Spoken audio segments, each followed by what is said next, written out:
Moon Gang, we are back at it for the afternoon session, and I am straight up not having a good time.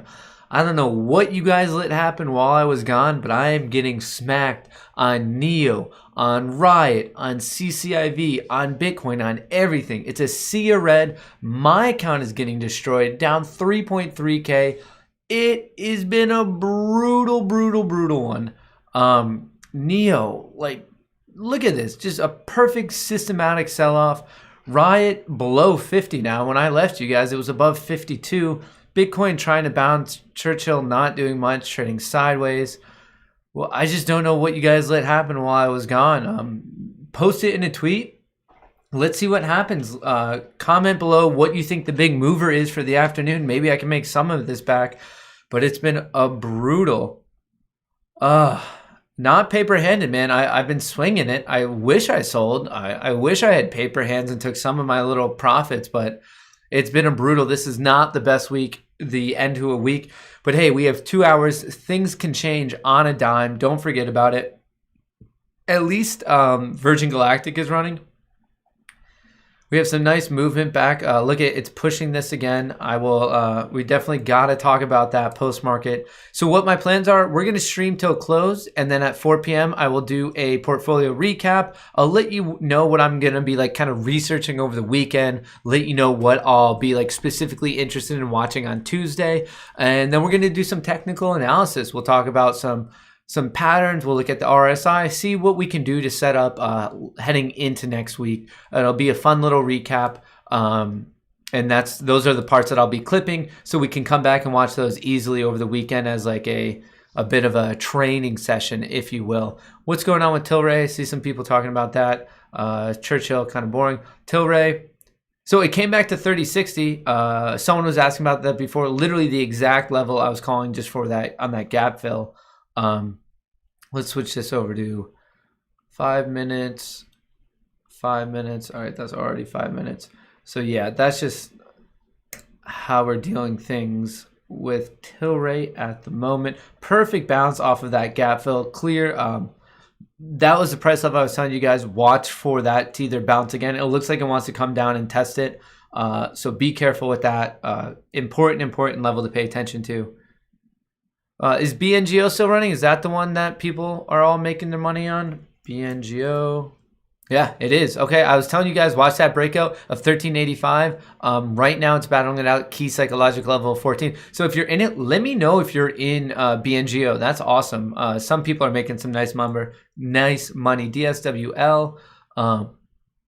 Looks like this one's gearing up for a breakout too. I have no idea what they do. Chemical specialty might be an oil thing. Process industries, maybe they're an oil processor. I'm not really quite sure, but let's see if it could keep going. Vic Channel's my favorite Netflix special. Well, the title of this one is "Kid in Cardigan Gets Absolutely Destroyed by the Stock Market." Maybe I should title that. Should that be the title of this stream right now? Kid gets destroyed by stock market. I feel like that's a fitting one because that's how we're ending out this week. But hey, there's time left in this match. There's always things happening. Come on, Neo, bounce. You're embarrassing me in front of my friends. Let's see what else is going on. Any other big movers? What's going on? Discord, are we seeing any big movers? Pickle operator, I'll connect with you after stream. Let's go. Second half. Oh, SOS. Let's go, guys. Let's get some of those let's get those diamond-handed apes going off in the chat. Guys, we got to turn this energy around. Good vibes only. We're here for a fun time, not a long time. We all know that. Tilray is coming back down. SNDL, you need to watch too. So here are my thoughts. Let me know. Maybe this is a little bit better for the Discord. For the technical analysis afterwards, I'll do a Tesla and Neo. Those are popular. I'll do another SNDL and Tilray. Then what's like another good too? I was thinking maybe I could do Virgin Galactic by itself. I could do Virgin Galactic with Apple maybe. Let me know what kind of combos you like that make sense for technical analysis that would be solid clips for people who can't make it to the stream. Let me know on that. DSS seems to be one in demand at the moment. DSS, another one. Look for this gap fill up to 540. That's what I would personally be watching. Looks like it wants to go. Nice bounce off of a blown out RSI down here. Looks like it wants to come back up. Check that out. I would just watch 543. Looks like a nice technical breakout. Could struggle at 5. Even though there's that gap fill, there is previous support here at 5, which could turn into resistance. But DSS, potential, good looking chart. You guys are getting really, really good at finding these charts. Tilray coming back down. That's not a good situation on Tilray. Coming back down.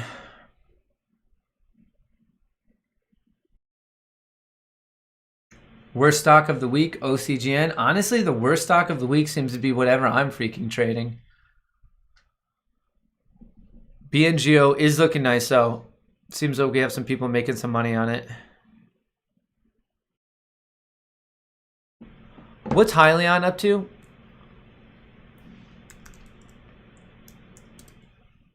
Hyliion couldn't really hold yesterday's action, but it's hanging close to that $20, $19 breakout area. So interesting. Hey, if you're watching right now for this afternoon stream, I know Fridays are always a little bit slower, like people are just getting ready for the weekend. Can you let me know how you found it? Did it come up under my name, notification? Just let me know how you found it. Also, if you guys could all just drop a like, 1,500 of you in here. Let's get those likes up. Let's get other people back in here. Help me fight against that YouTube algorithm really quick. Tilray to 35. I don't know. It's looking weak to me. If it can't hold 30, 60, might be coming back down to the low 20s. I'm not feeling that good just in the short term on Tilray. Long term, I'm still liking the cannabis industry. Can you bring up blockchain? Which one? RIOT, maybe? What do you mean? Sup, Nick? I guess I need a little bit of clarification. Jason, you didn't miss anything. You just notification, stocks like BlackBerry blockchain. Okay, thank you guys. I guess it is what it is. Fridays are always a bit weird.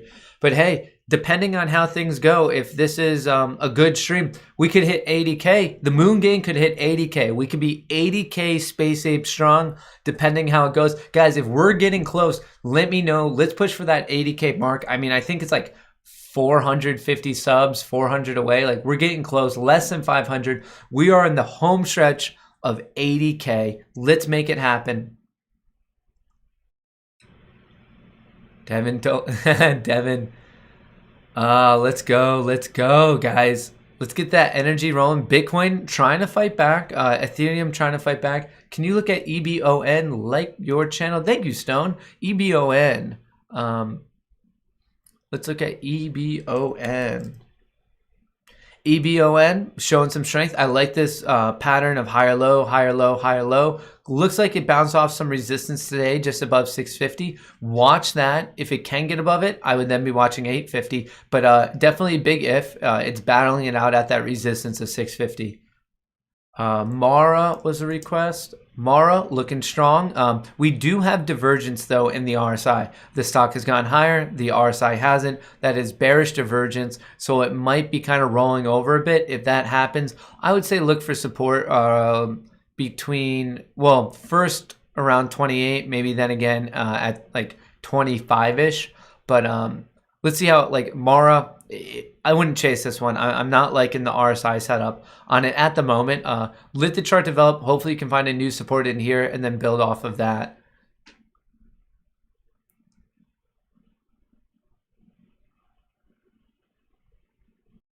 Does SNDL dip? What's SNDL doing? SNDL, it's holding on by its chinny chin at $2. It's trying so hard. Bounced off of $1.93, which was previous support way back here. Guys, this is why we do it. Right where it bounced today, 193. Look at bounced 2 days ago. Important levels. This chart is obviously very, very similar to Tilray's at the moment, selling off. Let's see if it could hold too. That's important.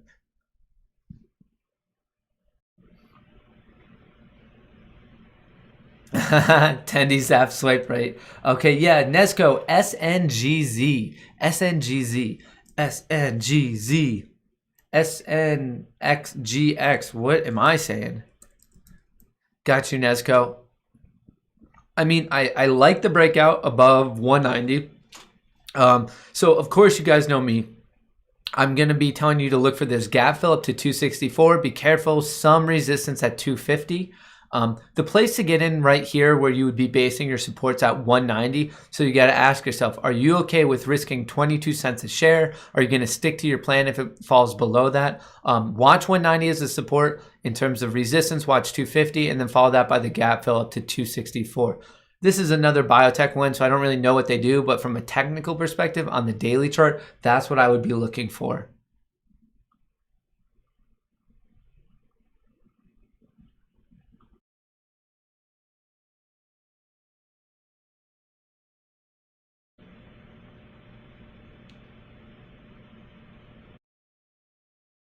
All right, I agree, rough. All right, what else do we have going?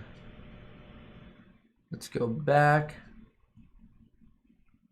Let's go. Let's go. The energy's picking up. Check BNGO. Yeah, we've been looking at it. I could throw it up on a chart maybe instead of RIOT at this point. BNGO. Oops. Selling off now, but it had a nice breakout. Oop, I did not want to put it there. Let's do BNGO on the top right. BNGO. 1 minute. BNGO looks like it wants to find support pretty quickly. It was a previous rejection. Let's see if it can bounce right off of 13, whatever this is, 40. Watch that. Might get some nice range on BNGO. I just want things to have range today. Like, I mean, things have been going up and down, but I feel like most of the reason why I've been losing today is just like it's premium burn. Like things have just been trading sideways. It's a boring day. Hard to catch any range. Real men gamble on the OTC. Nick Corey already got guaranteed by Jason. We're already off to the races with the mods today.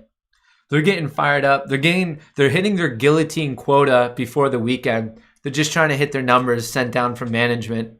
Guillotine management. I need to trademark that.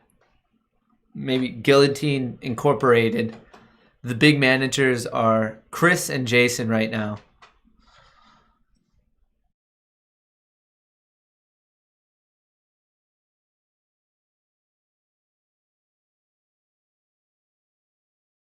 Let's go. Let's go.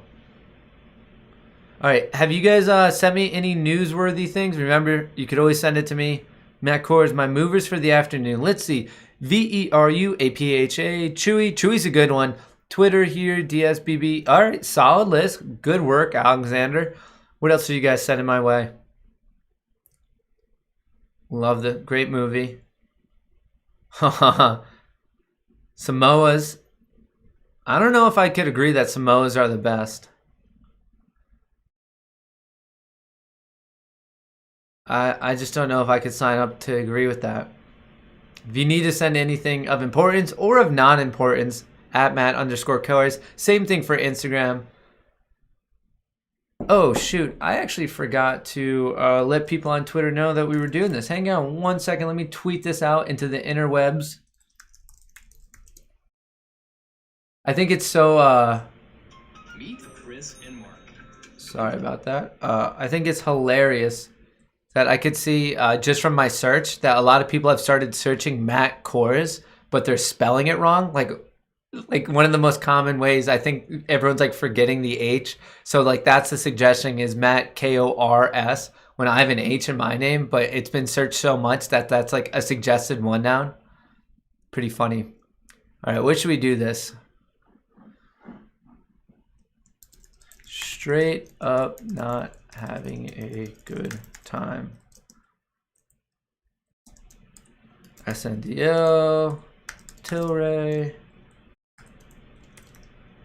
Bitcoin. Doge Army. All right, let's get that out there. Firing off a hot tweet, fresh off the presses. Oh, why is it not? Huh. I don't know why it's not coming up as a thing. Hey, wondering what your thoughts are on ENB calls long term. I mean, I could check out the chart. I don't know what the company's doing. ENB. Let's look at ENB. ENB. ENB. I like how it got above this, like rejection, rejection, rejection. I like how it got above it. I would be looking for 34 to quickly turn into support. And eventually I would still be looking for this gap fill up to 37, past 37, 39. This stock just doesn't have much of a range though.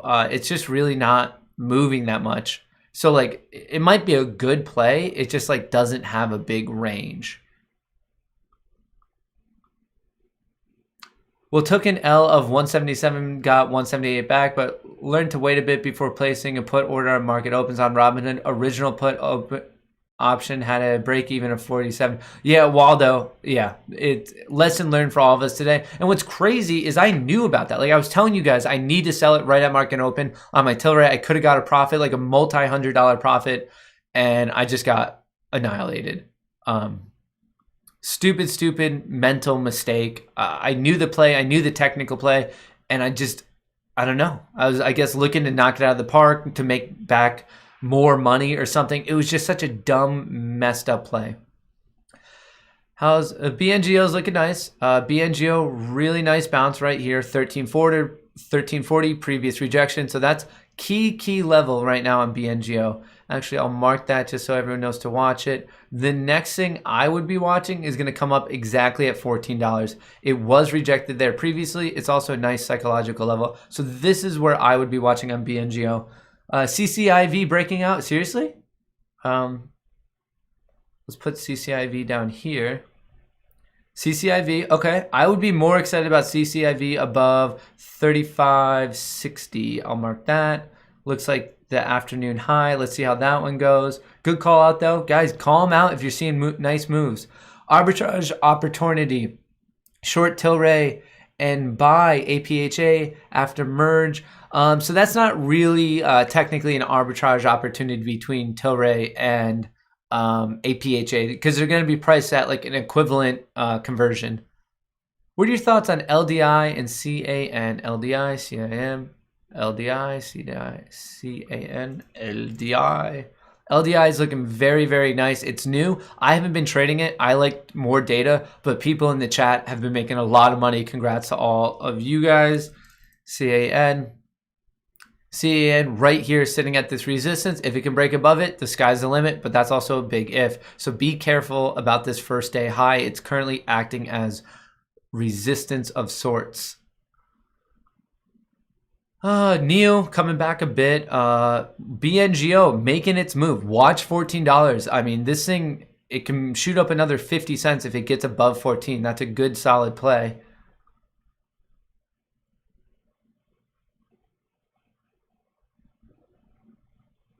Jake Paul did not just tweet that Doge has potentially tweeted a while ago, and like, you should 100% never take financial advice from me. You should not take legal advice from me. But definitely never, ever take financial advice from Jake Paul.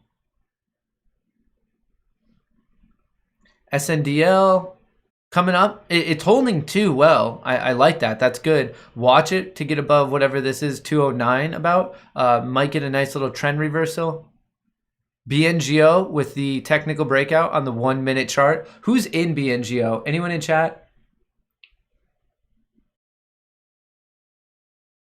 BNGO, it's like kind of a bullish pennant, but not really. It's more of just breaking above levels of resistance, which are like roughly the same thing, but it's just like by the definition of a bullish pennant, not like exactly that.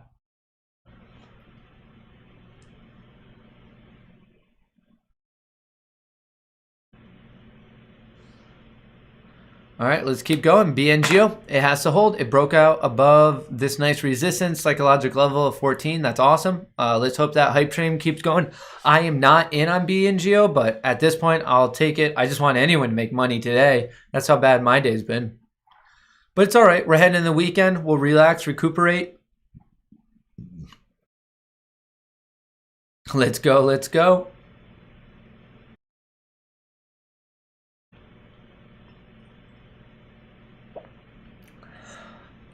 Thoughts on BlackBerry? Let's pull up BlackBerry. Let's share thoughts on BlackBerry. Just big old consolidation right now. I mean, it either has to get above 14 or it's going to break below 11. It's just like in that mid in between. It looks like it maybe found support at 12, which is great, maybe coming back up. So my big suggestion is watch 14 and kind of make your moves from there. I hope that helps, Monkey. All right, NEO coming back up. BNGO still moving right here. This support might turn into resistance. I kind of doubt it. My next watch point on BNGO is like, I mean, lots of bullish momentum. It looks like it's going to keep going. But let's see. Let's ride it out. Ryan C, TRVG. Let's look at TRVG. TRVG. I mean, theoretically, there could be more left into it. I'm looking. But right here, see, we're right at that nice gap fill. This support might turn into resistance. If you're up on it, this is the point where like I would capture some profits because like rejection could definitely come here. Just looking at this gap, this previous support is now resistance. I'd be hesitant around $3.50.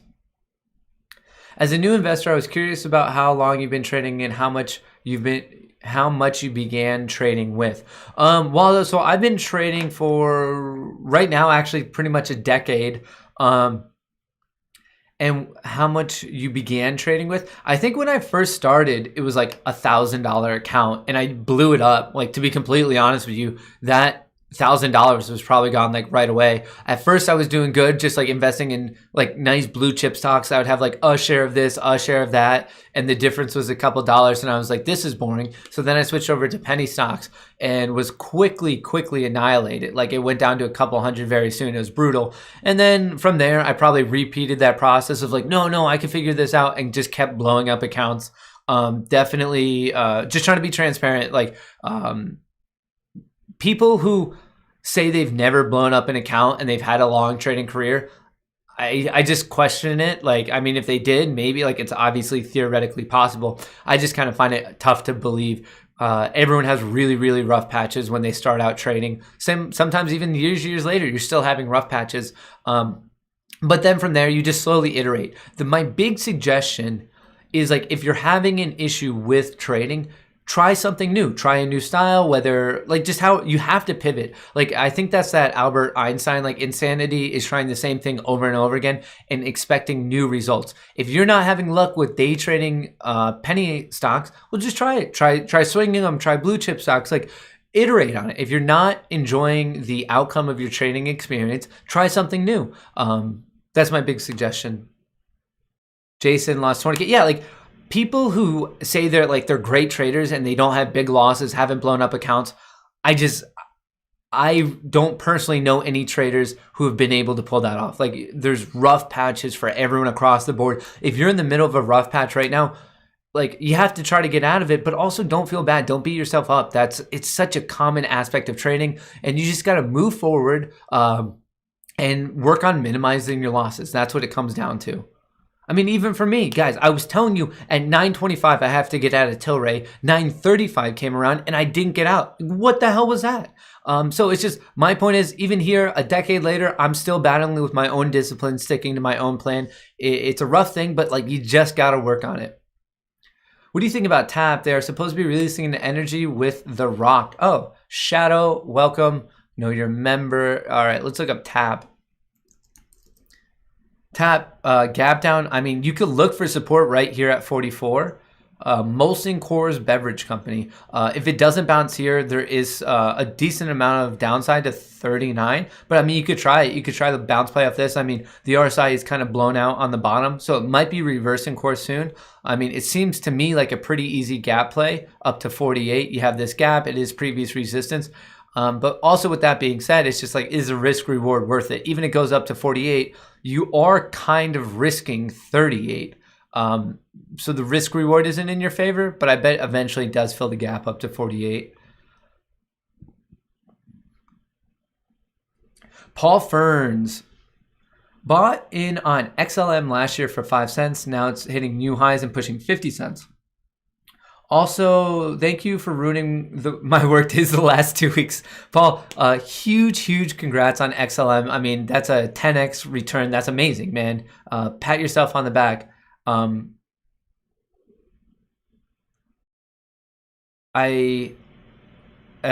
mean, I hope I'm making your workday a little bit more enjoyable.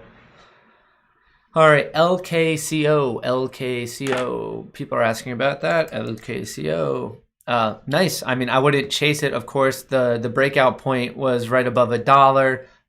Looks like it's coming up to resistance at 175, pretty much where it was actually rejected today. So see if it can get on the top side of it. If it can't, there's more. It'll probably reverse course. So the big line is at 175, but don't chase it.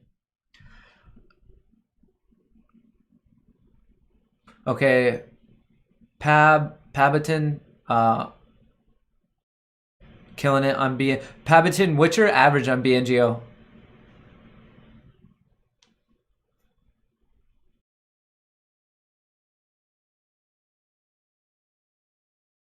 Hunter, Grantham. All right, I'll do DSS really quick. We did talk about that though. DSS. We were just talking about watch $5, but then also watch this got filled at 544. I do like this breakout. It's a good looking chart. It's coming off of being very oversold, so I like it. It's a good chart, technical entry. Just respect your risk. First watch 5 and then watch the gap fill at 545. But nice looking chart. Obviously I'm not in it. Please remember, for legal purposes, this is entertainment education only. I am not a financial advisor. Don't base your trades off anything that I say. Don't base any legal decisions off what I say. Don't base any tax decisions off what I say.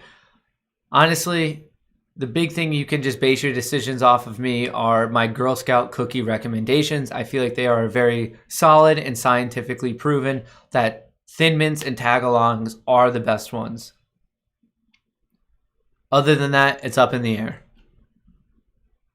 Thoughts on PLTR? I like PLTR. I think it's a good long-term play. I can see what's going on its daily chart. Coming down pretty close to support. A pickup at 31, a pickup at 29.41 seems very. I would love to buy more Palantir right below 30. Maybe I'll actually set an alert even. I would love 29.50. I think that's an amazing pickup on Palantir. Guys, if you're listening, throw that on your watch list. Watch for Palantir sub 30. Maybe a nice bounce off of this resistance turning into support. Bounce off of this trend line. I think things will come together on Palantir. Actually, in fact, let me just draw something just so we all know. Oops. Right there. Palantir, nice pickup zone. Throw that on your watch list. Could be a good opportunity. It's all about looking for those and then waiting for them to come into you. Like, you don't want to rush it. So just because I like Palantir at that point, that doesn't mean I'm going to buy it now. Maybe I can save myself $1 or $2. And if it horrifically breaks down, well, good. I saved myself even more money. So I would just let the trade come to you guys. You don't want to rush it.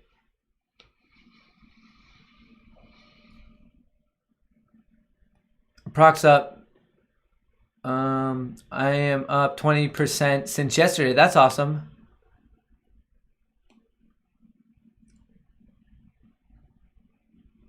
I'm down 18%, down 17. Okay. Blood in the waters today. Hey, that's why there's always the next trading day. We'll make it back.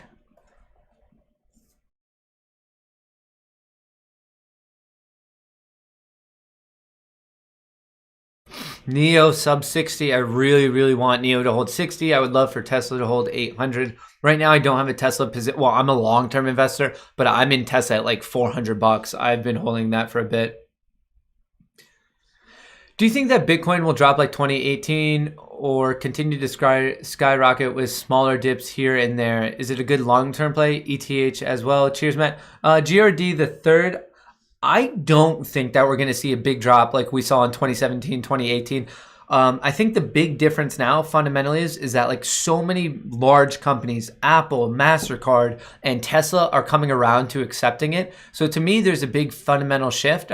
More people know about it. More people are interested in it. More people are investing in it. I do think I mean, I don't know what your definition of a big drop and small drop is. Of course, there's always like chances for like a drop, but I don't think it's going to like, I would be very, very surprised if Bitcoin ever drops below like 20K again. I know that's far away from where we are now. I mean, Bitcoin's trading at 47, but keep in mind, in 2017, when it was trading at like 20K, it came down to like 3 or 4K. I just don't think we're going to see that percentage of a drop off again. I would be very surprised if it ever gets sliced in half from this point. Same with Ethereum. I like both. I'm a long-term investor in both. Guys, if you want to invest in Bitcoin and Ethereum, check out BlockFi. It's the first link in the description. I just opened my account, buying some Bitcoin and Ethereum, and I also just ordered my Nano X today to store it. Gonna throw that in a safety deposit box. So if you want either of those, it's the first 2 links. You also get free Bitcoin for doing both. So like for me, that was like kind of an obvious one. Do you have any recommendations for portfolio alert? I mean, even this TradingView, you can set up alerts if you want to use TradingView for this. Like for example, I could set up an alert on BNGO right now. All you do is wherever you want it, you right click. Where is it? Add alert. So then when it crosses it, you get the alert. And you can also like connect it to your phone. TradingView is also an app. So as long as you have the app like open in the background, you'll get the alerts. I do that all the time if I'm away from my computer, especially on the weekend. If Bitcoin's like moving and I'm doing something, I'll set up like important alerts if I want to buy or sell or something like that.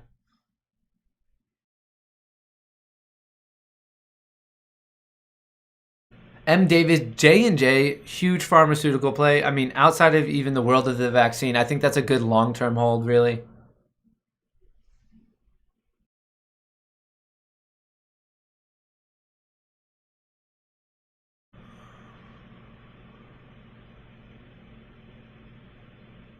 Depositing into BlockFi is not available in all states. Yeah, Mike, I guess I should have clarified that just so you know. Coinbase, I have Coinbase as well. I use Coinbase and BlockFi. I just, BlockFi is the new one that I hear a lot of people talking about and hear good things. So that's why I'm in on that.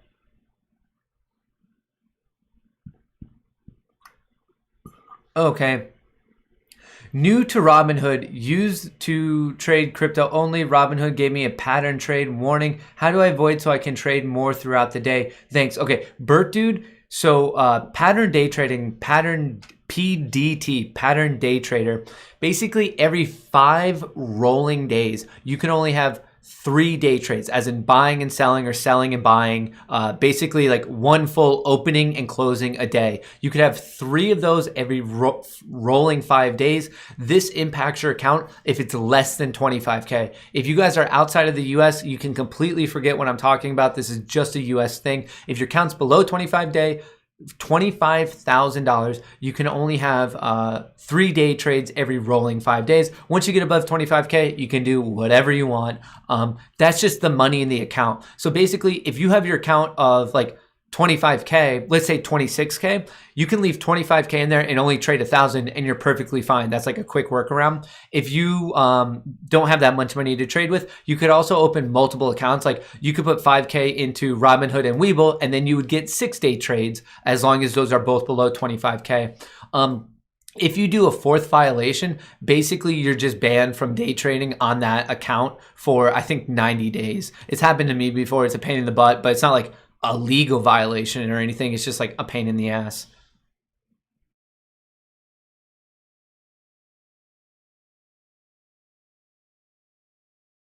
Don't say never. Biden is in office. Never what? If someone had 1K to invest in crypto, what would you recommend? So when you guys are saying invest, I always think of investing as long-term versus short-term. If I had 1K to put into crypto right now, I would do 500 Bitcoin, 500 Ethereum, and forget about it and come back years later. So like I'm talking like seriously years, just buy, forget, move on. Especially I would do it in BlockFi because you can earn 8.7% interest on it. So like it's a win-win. Not only are you riding crypto going up, but then on BlockFi, you get an 8.6, 8% interest payment. Bert, dude, happy to help. If I confuse you at any way, we could chat about it this weekend.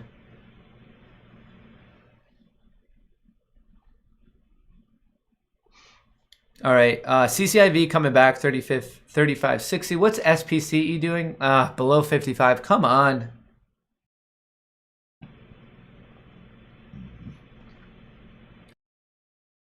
Rolling days. So Ryan, when I say rolling days, I didn't want to say a week because I didn't want you to think that you could do 3 day trades on Friday and then next Monday you'd be able to do 3 more. It doesn't work like that. Like if you did 3 day trades on Friday, you wouldn't be able to do your next 3 day trades until the next Friday. So basically, like once you place a day trade, there's like, think of it as 3 separate spots. So once you do a day trade, that spot is then locked up for 5 days. So if you do it on Thursday, then you'll get it like 5 rolling days later that the market's open. So it's not like you can do it on Friday and then Monday because that's still within the rolling 5 days. So basically think about it that way. When you place a day trade, like put a 5 rolling day timer on it, and then that's when you'll be able to use that one again.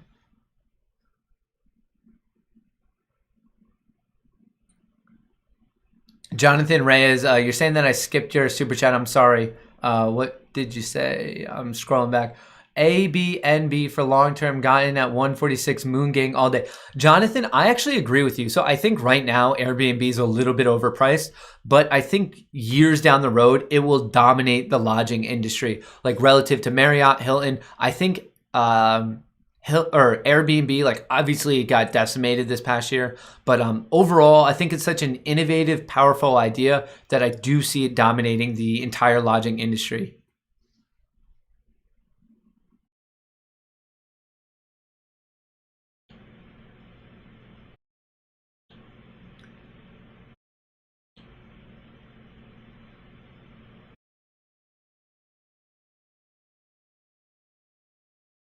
Yeah, so for the PDT, it just needs to be 25 in total, whether that's invested, cash. It's just like the total value of your account to get over PDT is 25K. It doesn't matter if it's invested, not invested, just 25K. That's the magic number.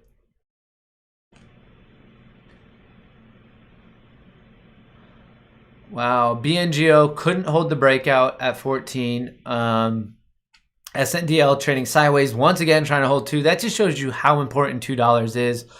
Neo trying to recapture $60, just like a boring muted close. But hey, we are about 20 minutes away from power hour, and then I think we're good.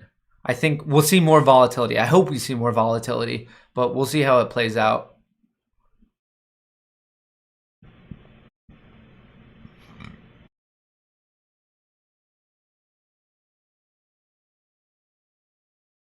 I'm getting random background static on mic. My apologies for that. Let me see if I could quickly change a mic setting. Let me see if I could find. Hang on.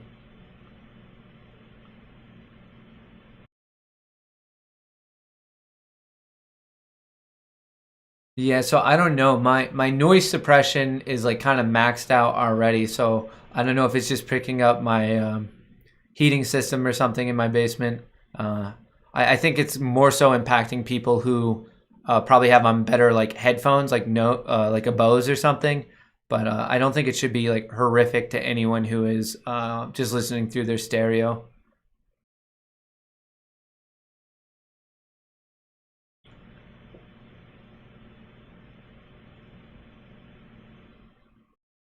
If I wish Apple would take a stock price hit every time auto correct. I really do think Apple is like such a solid long-term play. 134. I should probably do a breakdown of it on SCR. Okay, go to Joe Realty. Yeah, let's take a look at SCR. I'll let you know what I'm seeing on it. SCR, I mean, it's an OTC stock, so right away, not my style, but I mean, it's all going to come down to this. It's either going to get rejected at 550/56. Like, this is the region of resistance. If it can break above it, the sky's the limit. You have to let like the chart develop in this new region. But if it is rejected, You could take your initial stab at 423. My style, I would prefer to wait for 360, which is this previous spike. Also roughly aligns with this, like that 340 to 360 area. So let this play out. There is bearish divergence. So if I had to guess, I would bet that it kind of comes down a bit first, and I would try to get in on like a discount at 340 to 360. It looks like this is some sort of esports play though, which I like that. That's cool. But I also think there's just better esports stocks out there. Take-Two Interactive, Logitech, CRSR. There's some nice ETFs for esports. So like with me, I'm not going to try to make it harder by buying like potentially like less well-known esports companies. It might be awesome. Like some of these stocks really do like blow up and do cool things, but it's just more of a rarity. SNDL battling it out right now at $2.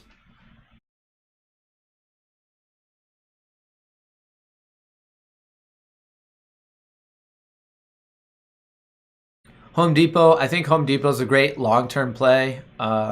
Trades under the ticker HD. It actually did insanely well during like the world blowing up because so many people were doing like at-home do-it-yourself DIY, do-it-yourself projects. DIY. Yeah.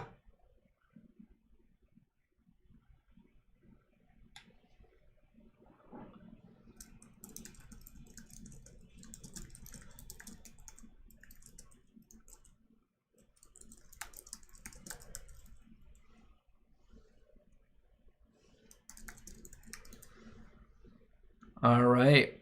Sylvester, thank you for that super chat. Very kind. BNGO, maybe turning back around. Neo looking to hold at $60.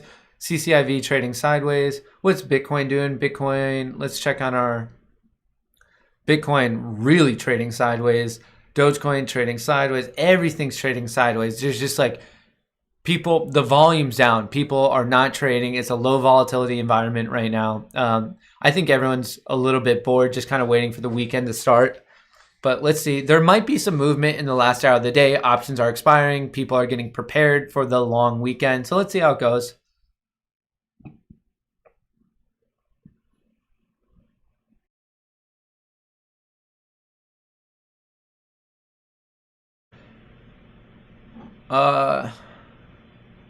Thought on GLBS was $1,000 last year, down to 50 cents earlier this year. I mean, 50 cents. Did they do a stock split or something like that?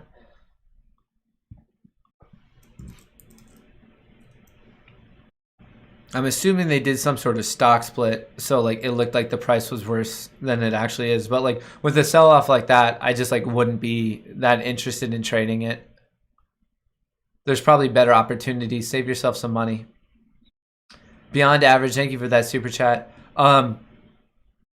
Hey guys, if you're watching right now, if you guys could all just drop a like, let's get up to 1,000. We're at 600 right now. 400 of you could be so kind to drop a like. It will help get more people in here for Power Hour. Let's get the energy going. Let's pick it up. Let's end the whole week out on some good vibes only.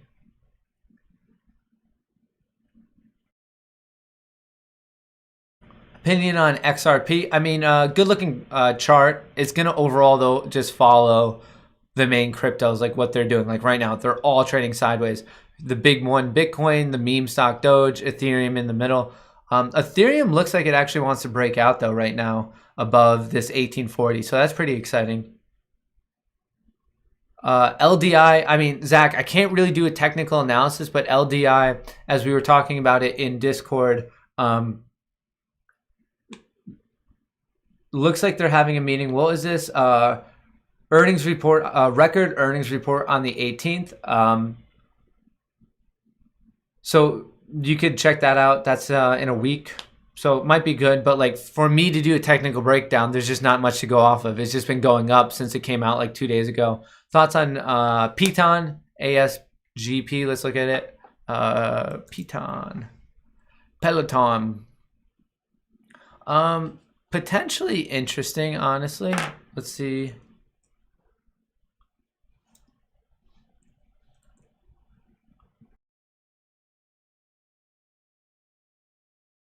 I mean, I don't quite know where I would want to draw this one.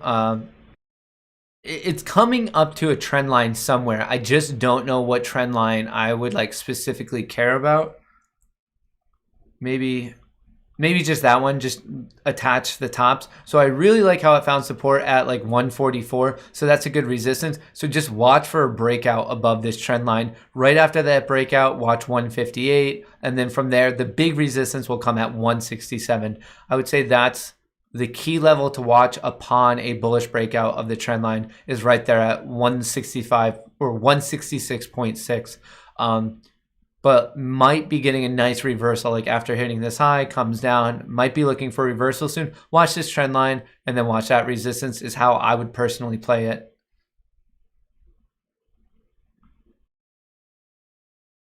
Thoughts on Penn 120 for 219. Okay, so you're giving yourself about a week. Penn 120. Penn has been hot lately. I mean, I like it, actually. Found support right there, 110, bounce off the previous resistance. To me, that's a solid play, Chris. I would take that play. I like Penn. I'm bullish on it. I like Portnoy. I like Barstool Sports. Technically, I like how the support right here found support right at resistance. You're just banking on that follow through. If it breaks below 110, you could cut it. But also, if you want to give yourself more time, play it farther out. You don't have to do Feb 19. You could do March even. But I don't know. It's looking good. I think there could be a nice turnaround. So right here, we have a really good example of bearish divergence. The stock went higher, higher, higher. The RSI went lower, lower, lower. And now that led to a sell-off period of consolidation. The RSI is cooling off. It might have to cool off more. I don't know. But I know it cooled off already a bit. We're getting some nice action today. So I am bullish overall on Penn. And now I'm definitely bullish on it in the short and long term. Actually, I think that could be, I could do a full technical analysis of Penn and DraftKings. Would that be cool at 4 p.m. on both of these? I like this play. I'm right now in DraftKings, DKNG, but those go together, two gambling stocks. Could be interesting. Discord, does that sound like a good idea? Like I was looking for duos of what to do technical analysis of. I could do Tesla, NEO, I'll do SNDL and TLRY, and then I could do Penn and DraftKings. Two sectors, they all relate. I think that would be solid.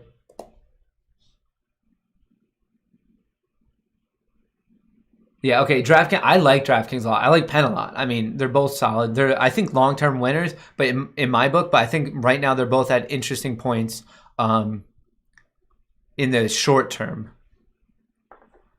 Actually, I want to do a little bit more on this. We'll do that. We'll do that. These are solid. All right, this is pretty much the main things we're looking at.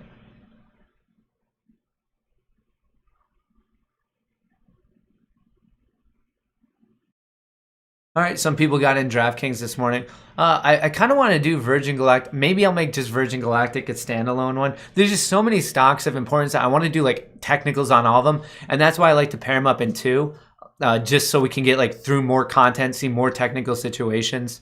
But yeah, so at 4 p.m., when the market closes, I'm planning on doing like a shitload of technical analysis. And then I'm also going to clip all of those so we can watch them again over the weekend if you need it on just the individual stocks and you don't have to come into this like massive stream and find the right time mark. Sylvester just became an astronaut. Guys, if you want to become an official astronaut or space ape of this channel, there's the join button right by subscribe on the YouTube.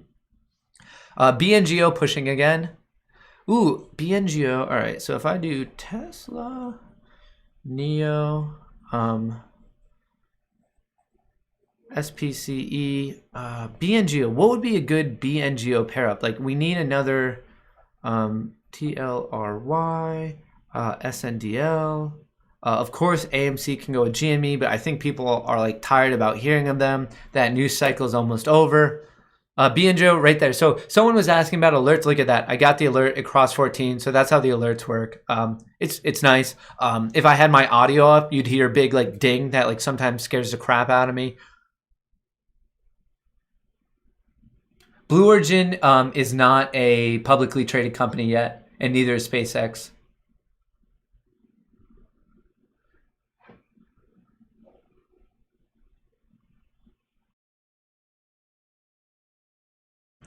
Furman, hey, picked up the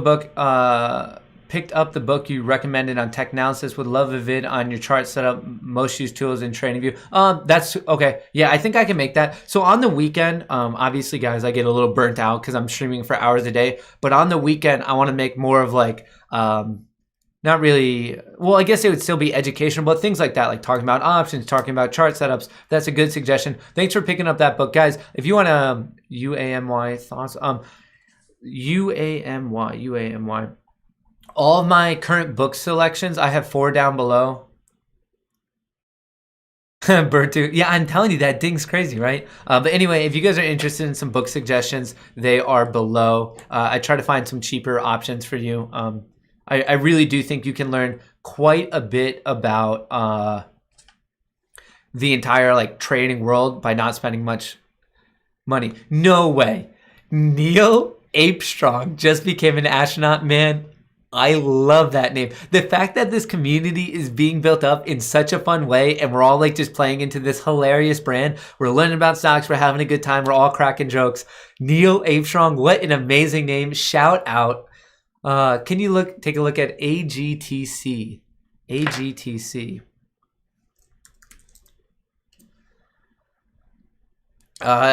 This one, what we did look at it before, rejection at the same spot of rejection. So it needs to get above 650, resistance. If it gets above it, there's a shot. I mean, of course it has to clear 668, but there's a shot at 741. The closest support is at 573. I don't necessarily hate the risk to reward setup, but I'm also not like an amazing fan of it. But it all comes down to, can it get above 650?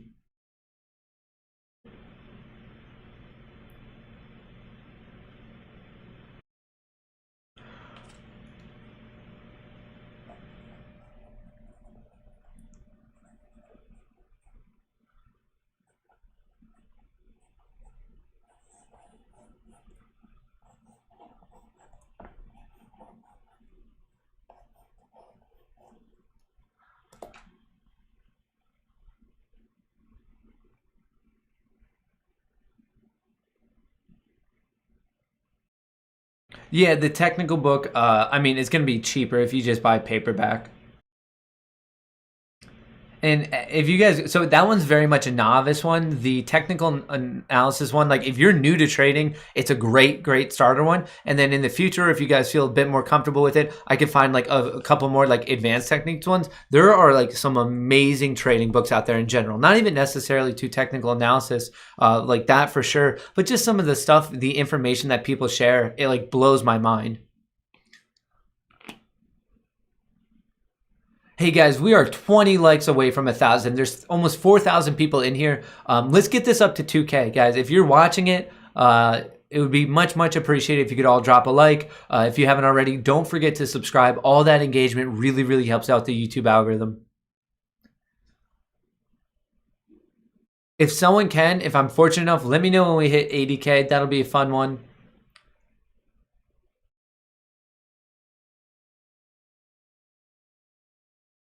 And BNGO is looking strong. I like it. It looks like it's going to have a strong close. Watch 14. Nick Corey coming in with that support. I love it.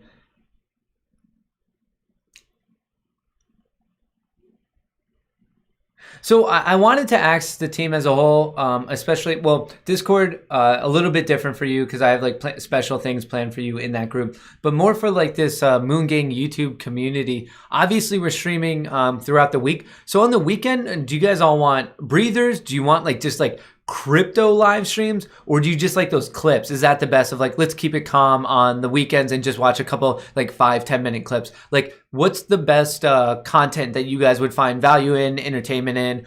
I mean, should I just go on rants on my Instagram about like what Girl Scout cookies are the best? Like really just spread the brand, stocks and Girl Scouts cookies. Would love to get some feedback on that.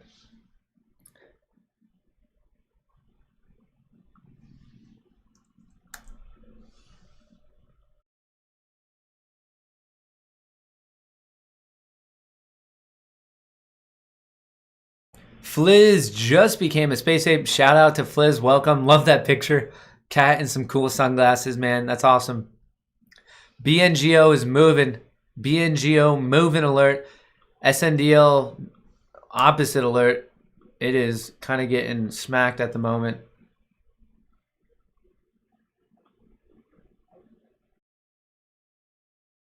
BNGO looks like it really wants to push 440 again. The high is 442, maybe something. I don't know. Let me check it out for you. Right there, 443 on BNGO.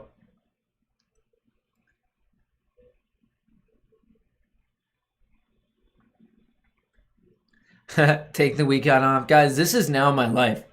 This is my last day of work. I am pot committed to this entire channel, brand movement, whatever we're going to call it. I'm committed to this space ape family. I love it day in and day out. It's so much fun.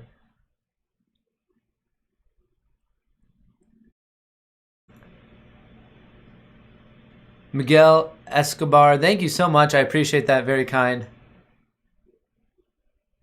MVIS, yeah, we could take another update look at MVIS. We've been covering microvision a bit. Mustafa, thank you for becoming an astronaut. MVIS, just a bit of consolidation, like a clear, nice, bullish uptrend. We were watching this breakout. It's kind of coming back down. So there's nice support at like the high 16s, more support in 16. So the $16 range is nice support on MVIS. If you're not in on this boat, I would target that area. If it breaks down, you could try again at 14. That's a pretty solid one, is how I would look at it. If it does start to curl back upward, look at the rejection today. Today's high was this spike right here. This is exactly why you guys should be doing technical analysis. If you bought in here and you're like, all right, where's a good place to take some profits just for a day trade? You would be looking exactly at that level, right where it got smacked. And the only reason it's important is because other people thought it was important too and saw it. So you just have to think about like, what are other people in the market going to be watching right now? And it looks like they were just seeing that. They're like, cool, I'll take my money. And they ran and they're just riding it into the weekend, and it started selling off since then. It's all about like, what can you do with your risk and reward? Minimize your risk, optimize your reward. I know I say that a lot, but in the end, that's how you become a successful trader, is you just take the best setups over and over again. Even the best setups, sometimes you're going to lose, but that's all right. Fairly new to crypto trading, took a risky today, purchased 12 chips TSHP, tried selling it while it was 100% and got paid out at the low. That sounds like a weird issue. Maybe the bid-ask spread was like super large. I'm not really sure about that, Sylvester. AREC. Looks really heavy to me. It looks like it's about to vomit all the way down to $5, $5.15. American Resources Corporation. It's an energy minerals, a coal company. To me, it looks like it's about to vomit, at least like over the next like week or two. It might be a long-term winner. The RSI is blown out. It looks like it's really pushing on this support. Looks like it wants to head for this gap fill, which would also line up with this $5 key psychological level, technical support. I would not be in on this one. If anything, if I had to play this one, which I'm not going to, I would actually short it back down to $5.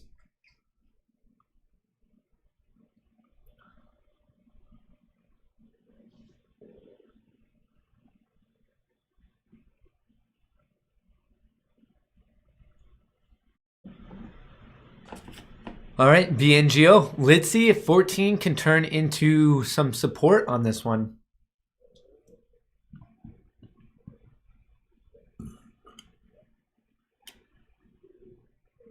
CCIV with that breakout at 35.60. Let's go, let's go. If it can get above like 36, I think 40 was the area today. That would be awesome. CCIV on the move. SNDL, man, just like flat.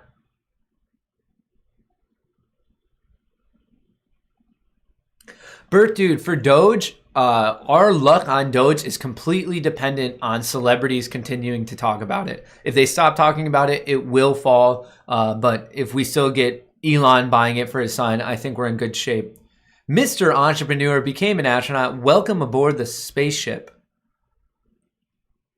That is one of the big things I will be working on this weekend, is getting a stereo set up that I can hook up to like non-copyright music, so we can have like light music in the background for all those times I need to drink coffee and sneeze.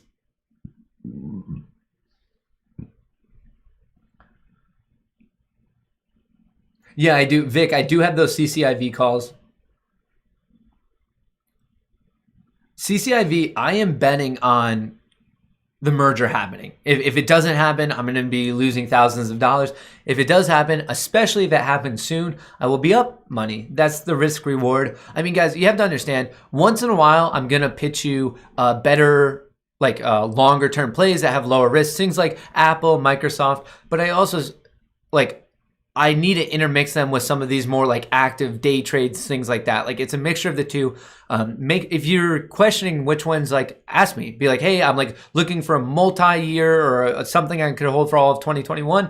Or like, hey, let's talk about something that I could try to trade until like close. We're going across the entire board. Just know that like there's not one good way. There's multiple good ways to trade and attack the market. I mean, most of my money, like I'm saying a high percentage of it, is in a long-term account that I don't plan on touching for years. All I do is buy more and more shares of the companies I like, and I will hold them for years to come. UAMY. Okay, yeah, we'll look at that one again. UAMY. I mean, this one actually looks similar to that like coal one we just looked at. It's looking heavy to me. You could I think it's coming down to 120, might even be coming down to 103. It's looking heavy though. These are your closest support levels, and like your reward is like way too close. Like your risk reward is out of sync here. I think there's better opportunity. Just be calm with it. Like if you could pick it up here and you like that Bill Gates is in it, great, played off of that. But like I personally wouldn't trade this here.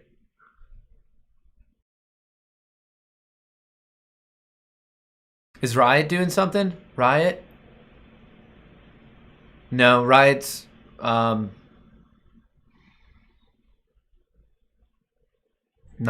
Riot's at 49 right now.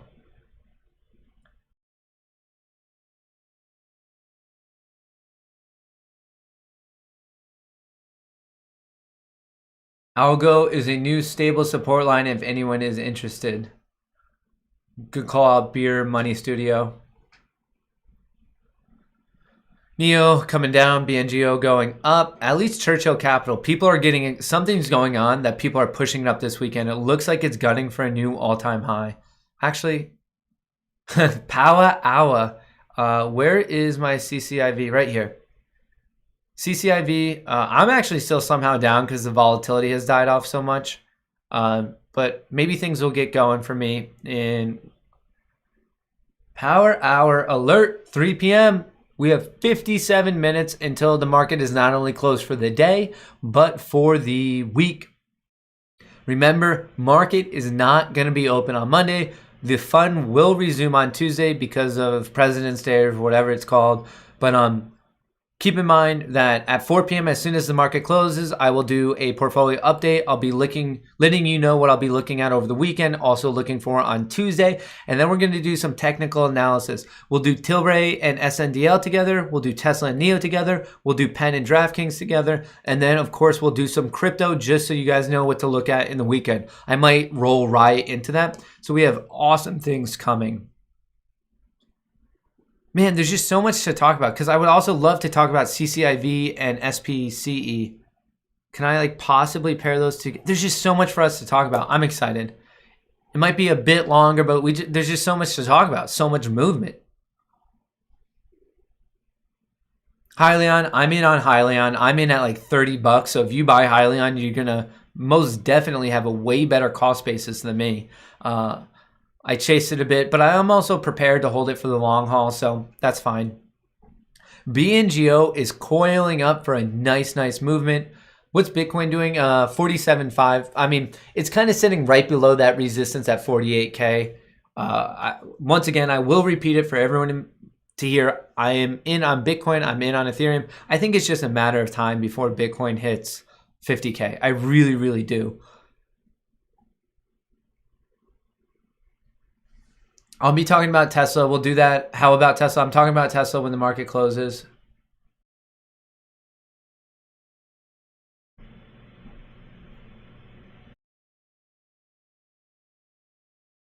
CRSR. So I don't know about the current trend, but I know I do like it as a company.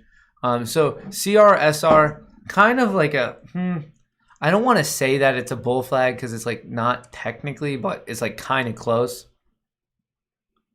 Like it is, but it isn't. It's not like a perfect symmetric triangle. It's like a little. So what I would look for on CRSR, I like it just because it's in esports. So right here, it's battling it out at 44. Rejected, rejected, rejected, rejected, support, rejected, rejected. Obviously, it's an important level. If it gets above it, I would still be concerned about this top trend line. Once it gets above this trend line, I think it would want to test its current all-time high of 51.37. So right now, it's just consolidating. Let it trade sideways. Let it fill out this wedge. Watch 44. Watch this trend line. And after that, watch 51. The little bit I know about this company, it makes me bullish on it. I'm bullish on the industry, but I would wait for this to build out a bit. GME making some moves? Not really. It's at 51.6. AMC's trading sideways.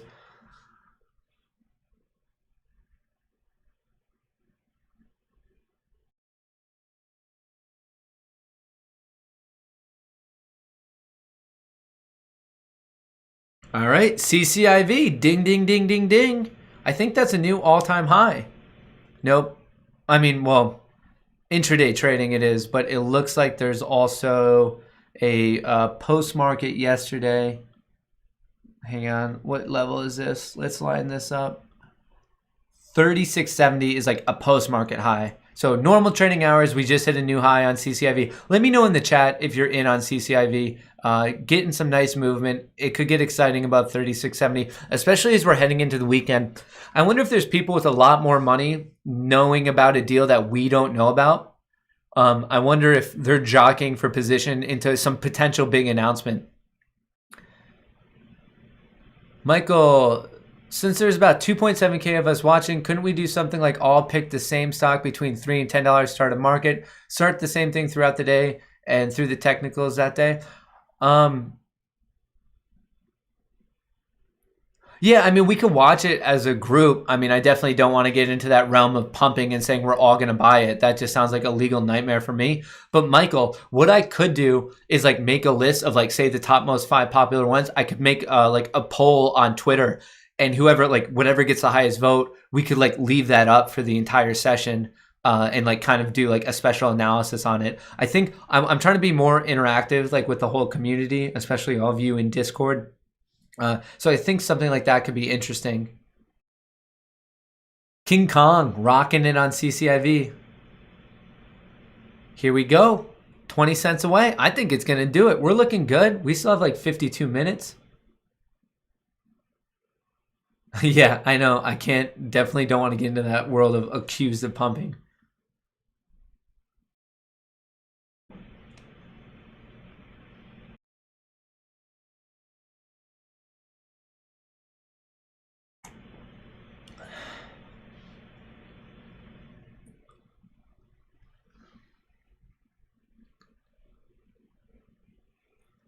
Yeah, the one and only, that's a great suggestion. I mean, on Friday, you should do a week wrap-up video discussing the news that happened throughout the week and upcoming weekend outlook. So yeah, so I was thinking not on Friday because like if I do it on Saturday or Sunday, I mean, I could review charts, go over news. We could see if there's any breaking news. So it'll be like a better setup for the upcoming week. But that's an amazing suggestion. I like it.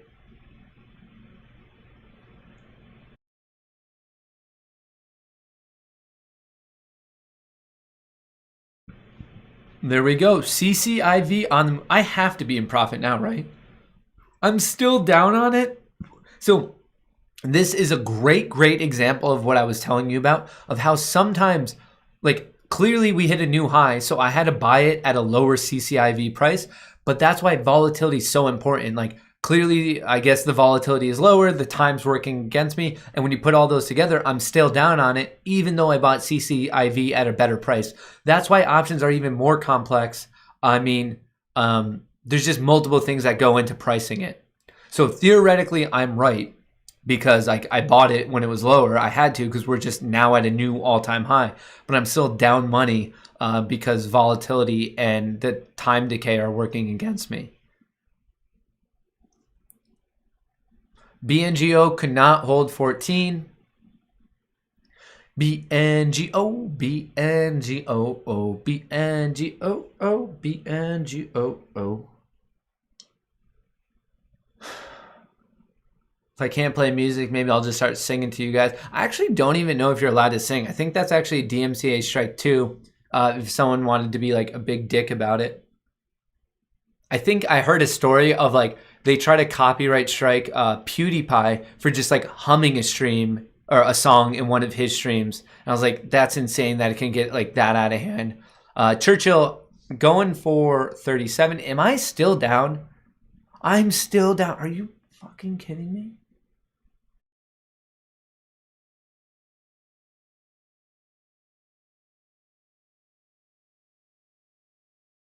I'm from Germany, watching almost every evening, learning so much. Thanks for your channel and your work. I'm in on CCIV. Lucid, congrats, Marcus. That's awesome. Super happy I could help. We're just here to have a good time. Jason, don't sing. The guillotine expert has spoken. No more singing. Scott Wilson, I got restricted from buying on Robinhood. Can I sell everything and switch brokers? Yes, you can. You'll have to wait because if you did any day trades today, you might be frozen out. So you might want to wait. You can't trade any stocks that you already traded today. Like you have to just be closing positions from like the earliest of yesterday. You could dump all those and then just like get Webull or something. Perfect plug. Webull, link below. If you guys sign up, you'll get 2 free stocks. 1 for signing up, 1 for depositing $100. 2 free stocks.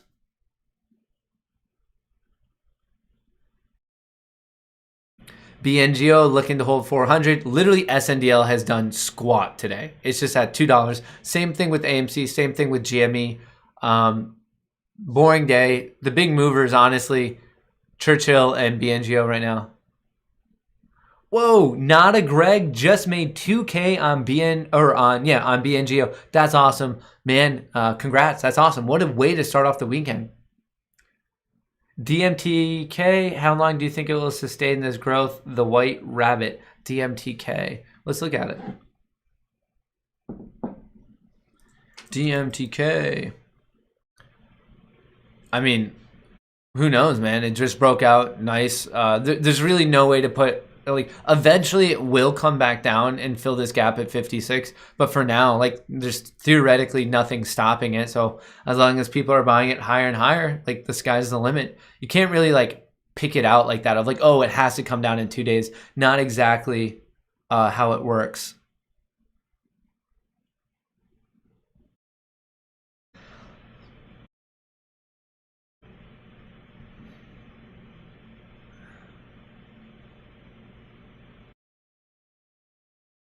Oh, Charlie, that graph is crazy.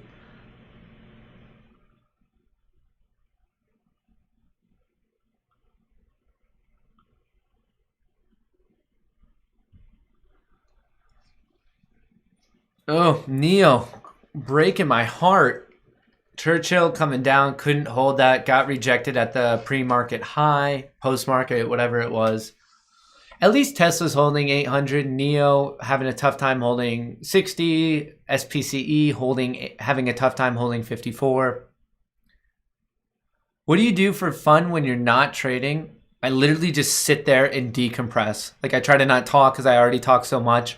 I just sit there, listen to some music, put on headphones, watch TV. Like Joan, it's just a bunch of decompression. I'll go for a walk or something.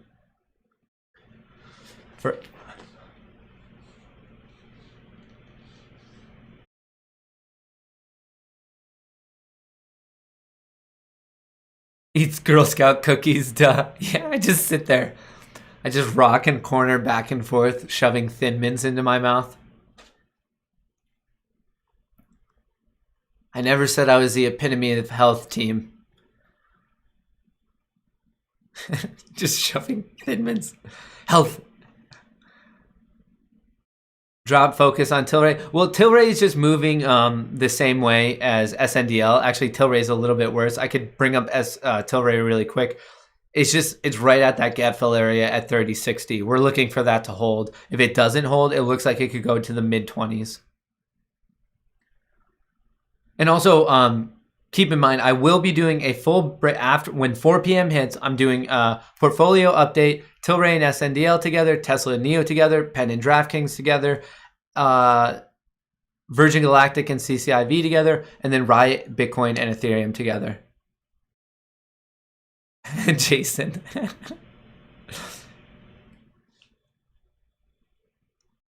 Tendies. I spend a lot of my Sundays just cooking up tendies, getting them ready for the week. Cook up some tendies, gotta put them in the freezer, the fridge, the cupboards. I just have tendies stored all over. Obviously, I didn't cook up enough for this week because I have been murdered by the market these past 2 days.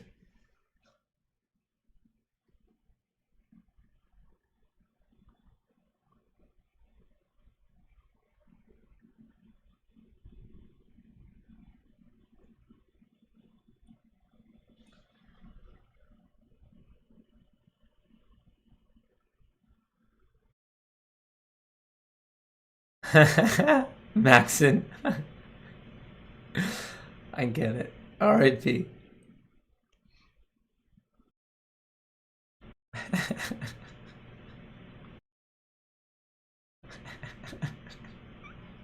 You guys are so fucking funny.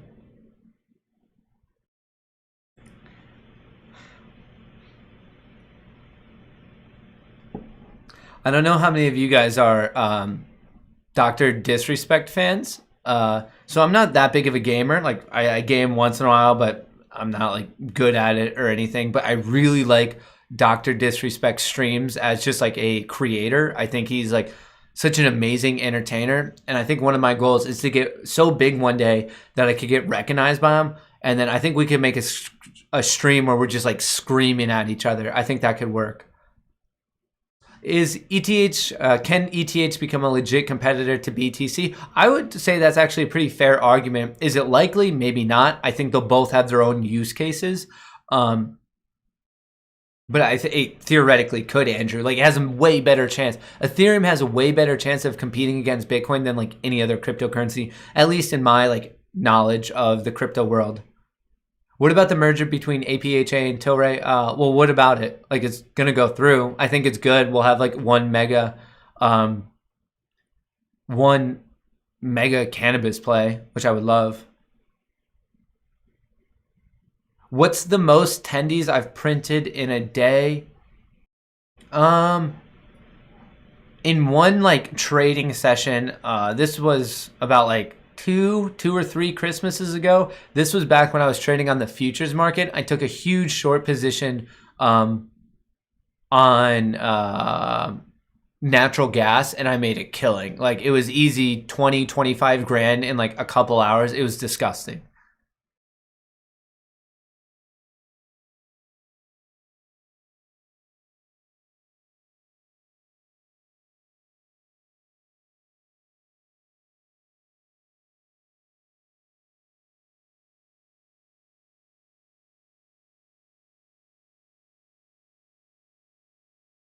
All right, where are we going? What's the big move in the last 45 minutes of the day?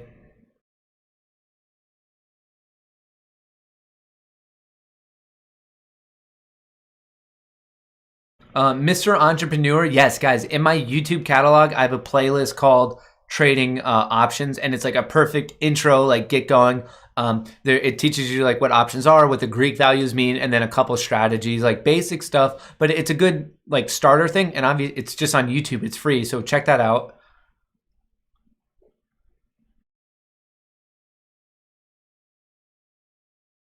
Dakota, sorry for missing your previous super chat. Technical analysis of QS, highly on NBA scene. If you could, I already bought my spacesuit. All right, let's check those out. QS, highly on. We'll make it quick. That's quite a few. QS, I kind of like it. If it can hold 41, 43, I do think it's eventually QS will return to this gap fill of 84. Just watch this support. But once again, I do like this risk reward setup. What was your next one? Hyliion. Hyliion had a good day yesterday, but then it's still below this resistance, just at $20. If you can get above that, I'd look for a gap fill to 24, and really I'm looking for 28. But the first thing it needs to do is get above 20. Resistance is acting as resistance now, so look for a breakout above that. You had another one. What was it? FSR, I think. Oh, Fisker, yeah. So this is a popular one today. I like the gap up. I like how it got above all of this resistance around 17, 18. Like, look at that. That's such a mess. So as long as it can hold 18, it seems like it wants to tap 20 and then potentially 22 and then potentially 23. So that's good. That's a good chart. Always be wary of a gap fill, but really as long as 18 can function now as resistance turning into support, I think you're in good shape, Dakota. Once again, sorry for missing that super chat. I hate missing every super chat. QS on the move. Yeah, no, QS is looking good. I like QS. I think there's going to be a gap fill probably in a couple months. Or like within a couple months. It doesn't seem to be the fastest moving stock, but I think it's going to move. Henry, I will be talking about Penn when the market closes. I do like Penn. Overall, I'm bullish on it. Let's go CCIV. CCIV? Have you guys been sending things of interest my way? CCIV, that's awesome. That's how I feel about it.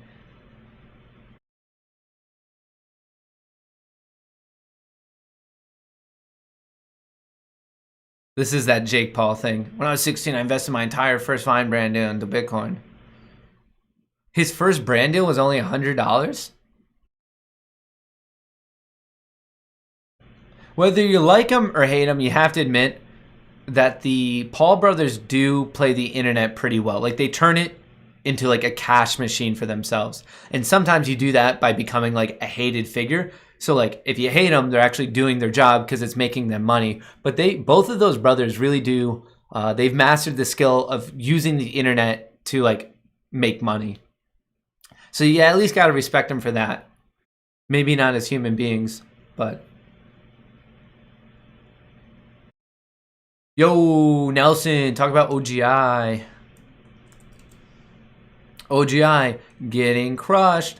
I wouldn't do any, like, OGI is in no man's land. It shot up, it came down. Your closest support is pretty much $2, maybe $2.50. So it's just like, if you got in now, your risk reward's all out of whack.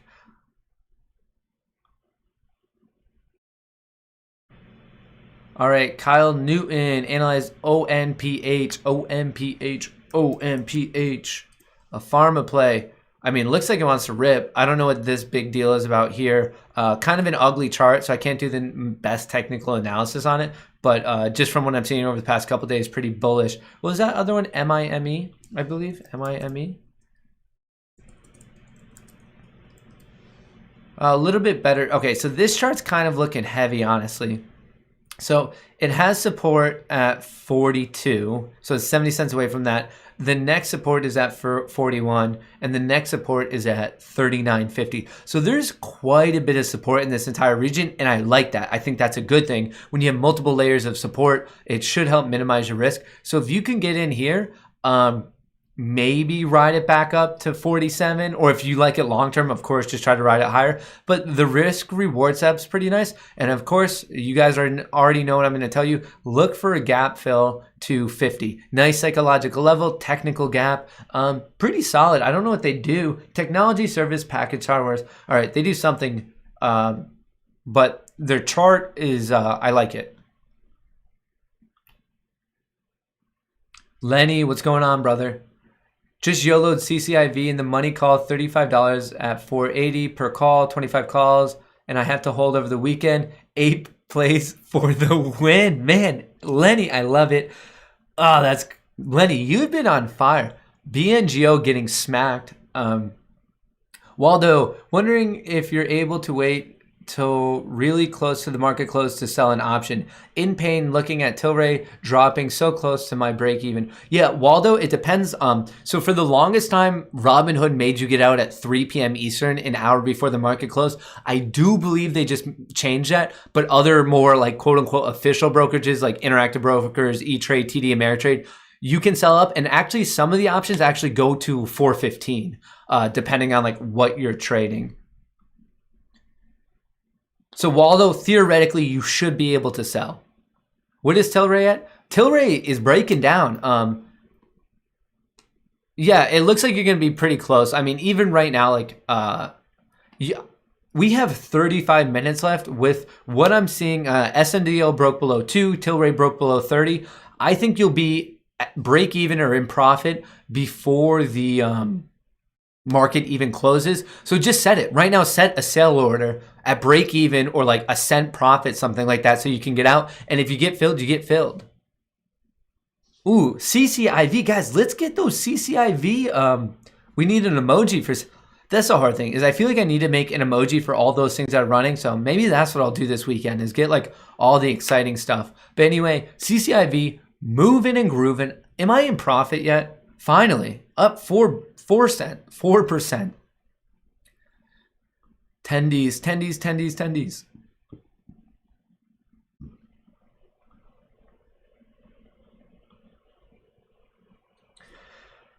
Tilray, what's Tilray doing?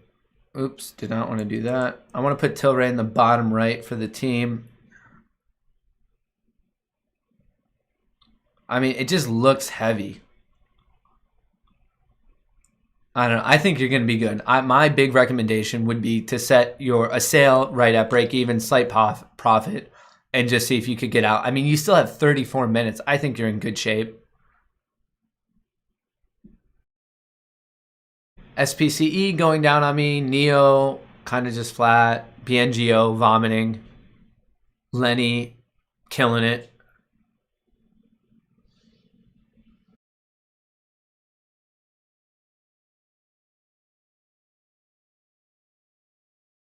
For all of you astute viewers of mine, yes, I do have 2 different cups. One is for throat tamer tea and one is for coffee, if you were wondering.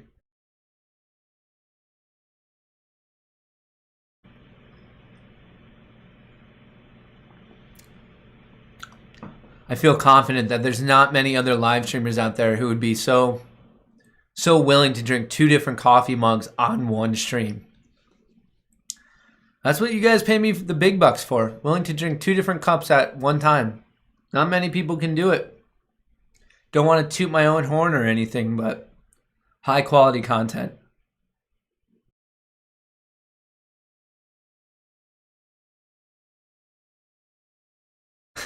Charlie.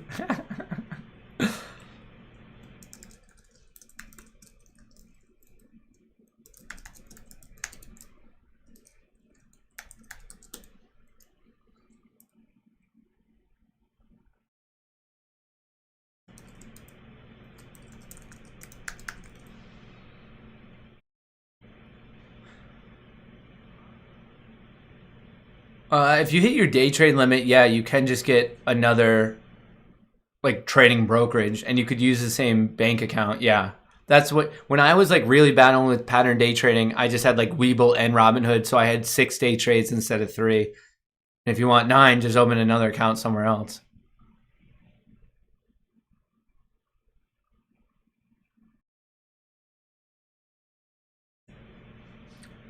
Jonah, this is a great question, guys. Hey Matt, love your streams. Can you tell us the difference between a good bullish chart and a bad chasing the stock charts when they're both green? Okay, that's a great question, and I think this is a good point of clarification. And let me just use Churchill as like an example. So if you got in on CCIV right now, you're chasing. Like it's already up. Your closest support, which is just like the recent all-time high, is 36.70. So it's like not even like that good of a support because it's just a high. That is chasing. So to answer that, Jonah, it's just like your support's a bit too far away, but a good entry on CCIV, if you're like playing on a smaller time frame right here, this is a 5-minute chart, it's this breakout of 35.60. Because on this breakout, you know you could use support of either 35, which is only 60 cents away, or 34.50. So basically, you could risk $1 and you knew the upside was more than $1 and maybe even a breakout. So when I'm saying chasing, I mean it more of like, I like getting in on breakouts, but first of all, you have to make sure the breakout is confirmed, as in like, it's just not a fake out, like it shoots up and comes back down. So you might want to let a couple minute charts build on it, see if volume's falling through. But more so of chasing is when your closest support is just so far away that if it does turn on you, you're going to take a big hit.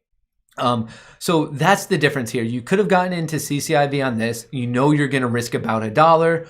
Or if you got in here, like the risk reward just isn't in here. So I think CCIV is a good example of this. And once again, this is a 5-minute chart, but you can see these like same types of developments on any time frame, the 4-hour, the daily, weekly, monthly. It's just whatever time frame you feel like trading in, know where your support is. That's a great question though, Jonah. The difference between, once again, the difference between chasing a good breakout, bad breakout of like, what's it? It all comes down to what is your risk point and what is your reward point. Make sure to always optimize your risk to reward. Mohammed, what's going on with Doge? Bert Dude is telling us that Doge is making some actions. Whoa, did someone tweet about Doge? I love it above 7 cents. I love Doge above 7 cents. That is awesome. That is great. Let's go Doge. Ethereum's even running. Ethereum pushing a new all-time high. Bitcoin, there's no way the bears can hold. Look at this. Resistance across the board. It's going to break. There's no way the bears can keep this up. The bulls are going to shove it higher. Doge is moving. Ethereum's moving. That's great. Is there a tweet or something on Doge? Doge Army represent. Guys, let's see. If you're a member, you have access to that Doge emoji. Let's see it. Let's get that Doge emoji going. Dogecoin. If you're in this, all you have to know that the only thing better than Dogecoin is Cookie Coin.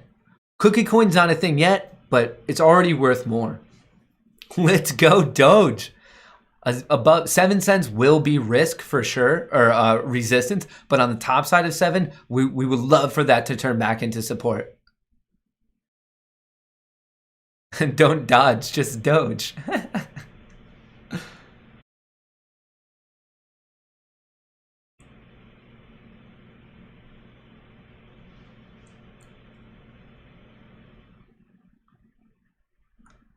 Bitcoin wants to make some moves. There's no way they can keep protecting this, the 47, whatever this is, 440. Like arbitrarily, this is where the bears have been stepping in, trying to keep it above it. It's like a perfect line across.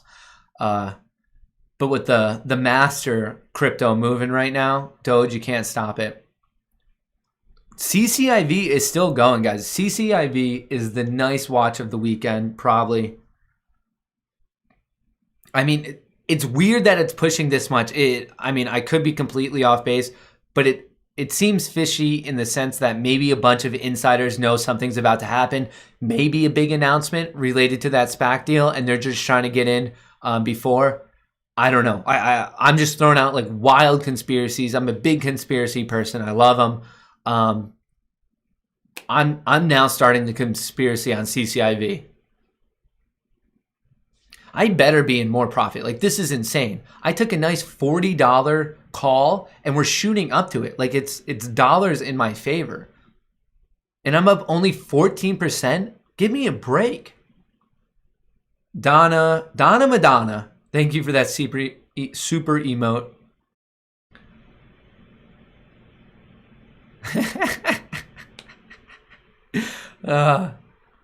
You guys. Team, you're hilarious. All right, what's going on? Doge is over here, just so you guys know. It's now at 7 cents. We're looking for it to hold. BNGO is getting smacked, so let me switch that over with Doge. We're ending it with positive vibes only. Doge on the move. Look at that. Look at this. Well, would you look at that? That's like such an old throwback YouTube video. I don't know if you guys have seen it. Would you look at that? Let's see. 7-1, 7-2. Doge on the move. Good call, Bert, dude. Thank you for bringing this up. All right, there are questions about TRCH. TRCH. Hang on, we have a question. TRCH. Cup and handle. Not, well, maybe. If it was a cup and handle, that's a good question. The cup and handle was more of this, though. This was the cup. It got rejected there, came back down. So you're already missing the lift off from the handle part. Unless you're looking at a smaller time frame, maybe. Yeah, okay. Yeah, it's kind of a cup and handle, but you need that handle to get developed. So look at this like the higher low.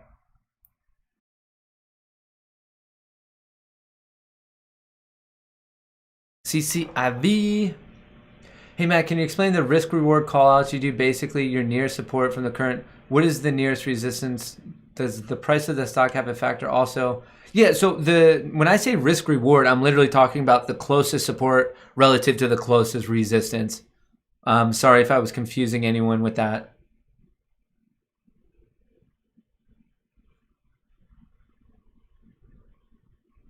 And then for like the verses of like whatever your ratio is, like of how much you put down, that's all up to you. Like that's your own style, how much you want to bet.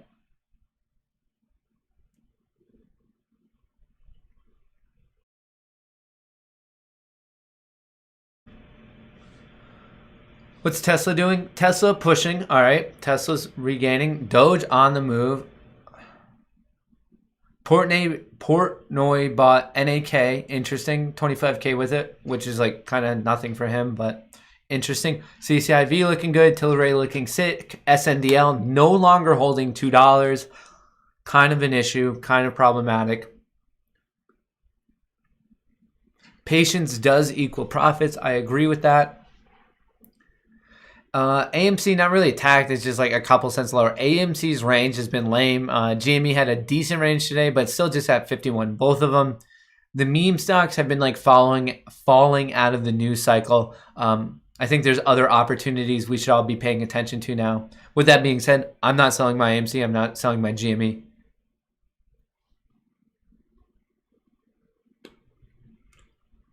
Anthony Perez just bought your first option. Put a call on XSPA for 250, expiring on 219. I need to know your strike price. XSPA. Probably not that good. It actually looks heavy to me. Like if it breaks below 263, 257, there could be more downside. Of course, this could just be support now, and you might be bouncing. Oh, you probably paid it at 250. I don't know. I just don't really like this chart because like it could quickly break down from here, or it might finally be turning. It's a tough call. You just have to let the chart develop. Come on, CCIV. Let's go higher. Let's go higher. Higher. Oh, I would love for CCIV to get above 39.40 by close. We have about 23 minutes. I think it could do it. Doge is looking strong. TLRY is weak. SNDL is weak. RIOT not holding 49, but RIOT should start picking up as long as what's Bitcoin? Bitcoin with the breakout. Yep, it did get above this. So let's see what happens. Let's see if this resistance now turns into support and it could just move from there. Ethereum selling off a little bit, not too bad. CCIV still on the top side of 38. That's exciting. Let me switch this over to the minute chart. Actually, we have a mini cup and handle thing. CCIV moving. CCIV looks like it's going to keep running. Actually, I should get the volume up just so we can all see it. See it play out live. I mean, this is the minute chart. Look at all the volume now at the end of the day. It's on the bottom left of your screen. We're just seeing a huge volume spike. People are trading it. That doesn't, keep in mind, one clarification. buyers equal sellers. It's not like there's ever more buyers than sellers. If you buy something, that means that there has to be a seller. If you sell something, that means that there has to be a buyer. Buyers equal sellers. The difference is that people are choosing to buy it and sell it at a higher and higher price, and that's where we see a takeoff in the stock's price. Check the volatility on AMC. The volatility on AMC is literally like borderline zero.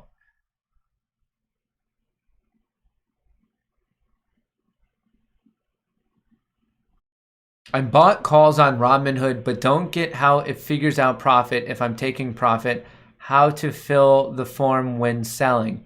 So basically you just put like a sell price that you want to sell it at. So if you bought the premium at $1 and it's trading at $1.50, you put that in and then like hopefully someone buys it from you. Like someone has to be willing to do it. You can see the bid ask. But guys, if I'm telling like if you're a little like unfamiliar with option or that stuff, it's like definitely not the easiest thing. It's worthwhile to open a paper account.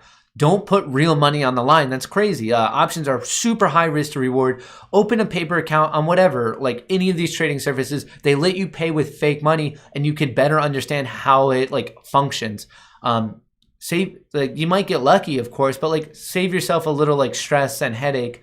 But basically, you can't just sell to the market the way you would with a stock. Like you have to set a sale price, and hopefully someone would buy it at that price. And you can look at the bid-ask spread to see like where the current buyers and sellers are sitting.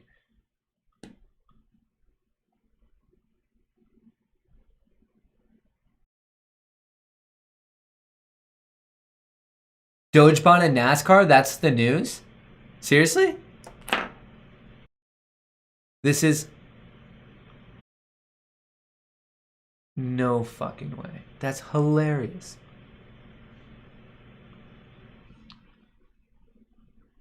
Doge raises $55,000 to sponsor NASCAR driver. Fans donated more than 65 million Dogecoin so the driver Josh Wise could compete in the '98 Moon Rocket at the Talladega Super Speedway. Dogecoin, that is amazing. There's nothing more hilarious than just like internet meme shows. Like that's what the coin's for. And it's just like, it gets everyone so excited just because like we're all poking fun at these like pretty much just like the asshole Wall Street people that always think that they know better. Like that is hilarious. Dogecoin sponsors NASCAR. Like, if you're not laughing at that, like, oh, that's old Doge news. I didn't look at the date. Oh wait. Where is it? Is this super old? Where's the date on this? If it is old, it's still something I didn't know about. I still think is absolutely hilarious. What is, let's go to Twitter. When in doubt, check Twitter. That'll let you go in the right direction.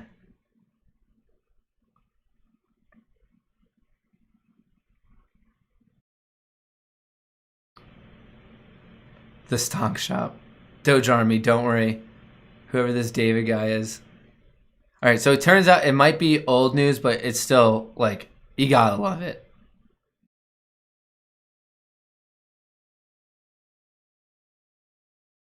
I think Doge could have a really good weekend. Hold up your Doge. All right, I don't know what the like necessarily breaking news is, but whatever it is, you gotta love it. Does anyone know why Doge is running? I guess it's just running because people are buying it.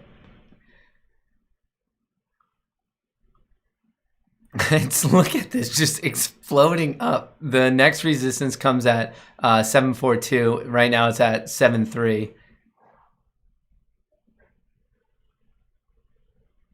Tilray weekend predictions. Yeah, weak. It closed below support. It looks like the next big support is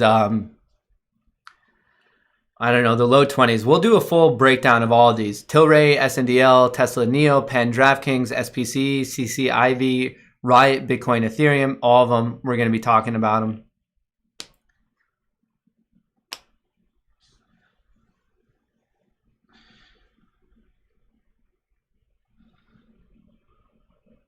them. Doge is still moving.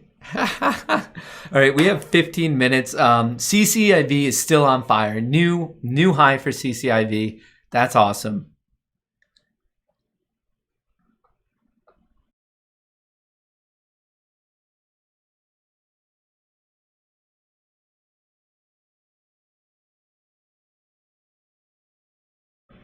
Let's go. CCIV to 40. Doge. Doge Army.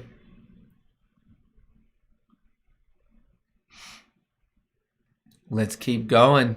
CCIV is off the leash. Maybe CCIV and Doge should get together. Maybe CCIV should take Doge public instead of Lucid Motors. Just throwing some ideas out there. There's no bad ideas in a brainstorming session. Tesla on the move to 812. Okay, we're going to have some good technical analysis and all this stuff.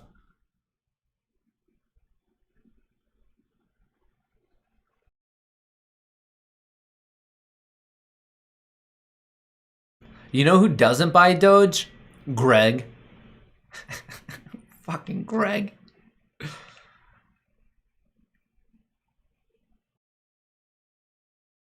Is there any breaking news on CCIV? Why it's moving?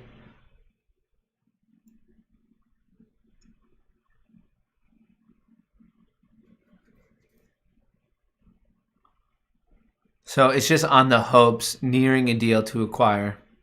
We'll go over this in a bit.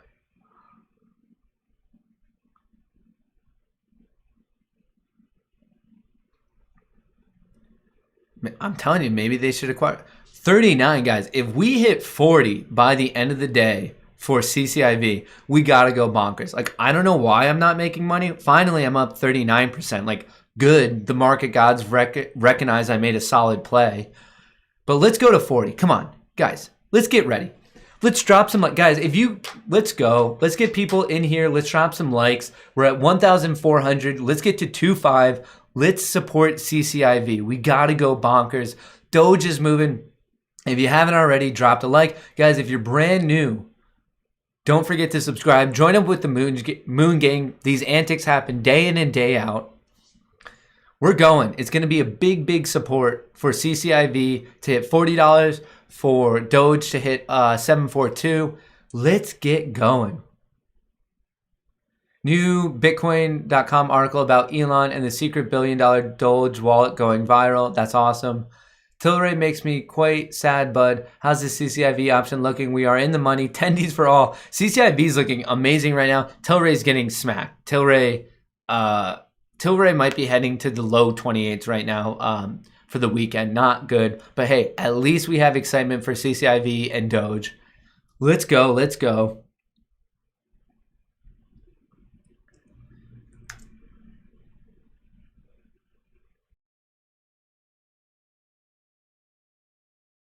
Guys, we are 250 subscribers away from 80K. Let's hit that milestone. Let's celebrate together. 250 people out there.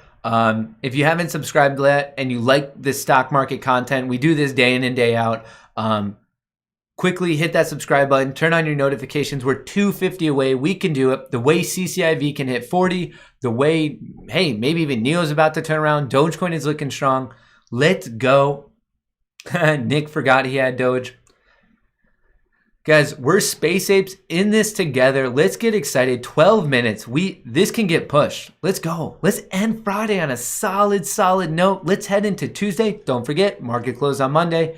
Let's head in with some exciting times, some energy. Let's go. Is RIOT moving back up? RIOT almost at 50. Guys, this energy. Tesla's still falling, or Tilray's still falling. There's nothing with Tilray might be a lost cause at this moment. Elon has secret obsidian hands. Let's go. Let's go. What's going on in chat? Thoughts on Bumble, Rocket, Doge? I wait for it. Let's go. Greg's only buy Dogecoin. Charlie, apply for BlockFi. It's way faster. Guys, if you want to get in on the crypto game, the first link is BlockFi. You could get up to $250 of Bitcoin. The second one is Ledgers if you want to like physically store it and not leave it online in a hot wallet. Check those two links out. I'm new to both of them. I just ordered my Ledger today, and last week I set up my BlockFi, already buying Bitcoin and Ethereum in it. Love that the grab of the $250 free of Bitcoin. Check those links out. I think it could be a nice weekend. The only thing is, unfortunately, on BlockFi, you can't get Dogecoin. I checked with them. That's just where I might Bitcoin and Ethereum. Some of my Bitcoin, some of my Ethereum. Tilray getting smacked. Come on, CCIV. You could do it. $40. You could do it, little guy. Right here. Let's go. Let's go, guys. Are you going to align this with 80K subs? Are we going to hit the mark? Not yet. I'm not seeing it, but it also updates slowly for me, guys. Let me know if I hit 80K, if anyone can see it. If you haven't already, help us hit that goal. We're like 200 away. Let's go. Let's go.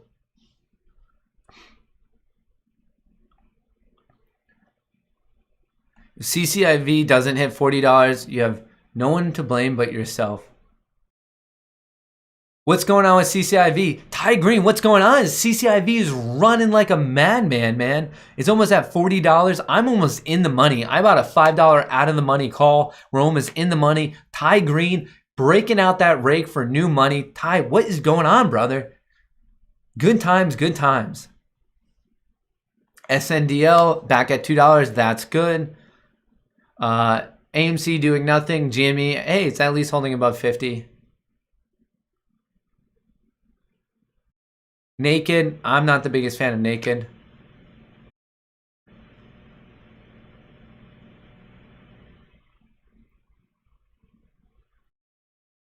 It has a heartbeat. SNDL has a heartbeat. Come on, CCIV, make us proud. 9 minutes. I feel like we're just cheering on our fighter in like a boxing match or something. Let's go, CCIV. 50 cents. Let's do it. End us, make us proud. Andrew, hi Matt, missed a day. Yikes, Tilray. Andrew, you've missed a lot. Right now, not only have we been discussing our favorite Girl Scout cookies, but we are watching CCIV and Dogecoin absolutely moon it. That's where the action's been. Let's go, CCIV. Come on, is it going to align with 80K? Will the Moon Gang get to 80K? If you haven't already, hit that subscribe button. Directly tied. Someone let me know if we hit 80K. I can't see it when I'm streaming. My numbers are delayed.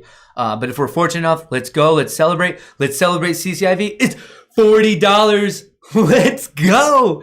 Guys, let's fucking go. Come on. That is awesome. You gotta love it. $40 into close.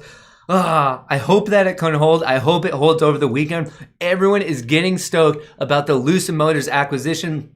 It is still just an assumption. Like, we actually don't know. People are just completely speculating. It's getting off the rails. Here are my CCIV calls, up 63%, up $1,000. Let's go. We're making back some tendies that I lost earlier today. Tendies for all. Let's go, let's go, let's go. This is entertainment. It's hard to think I was never cast in Hollywood. I could have just been that guy screaming at a screen. I feel like I'm typecast into it.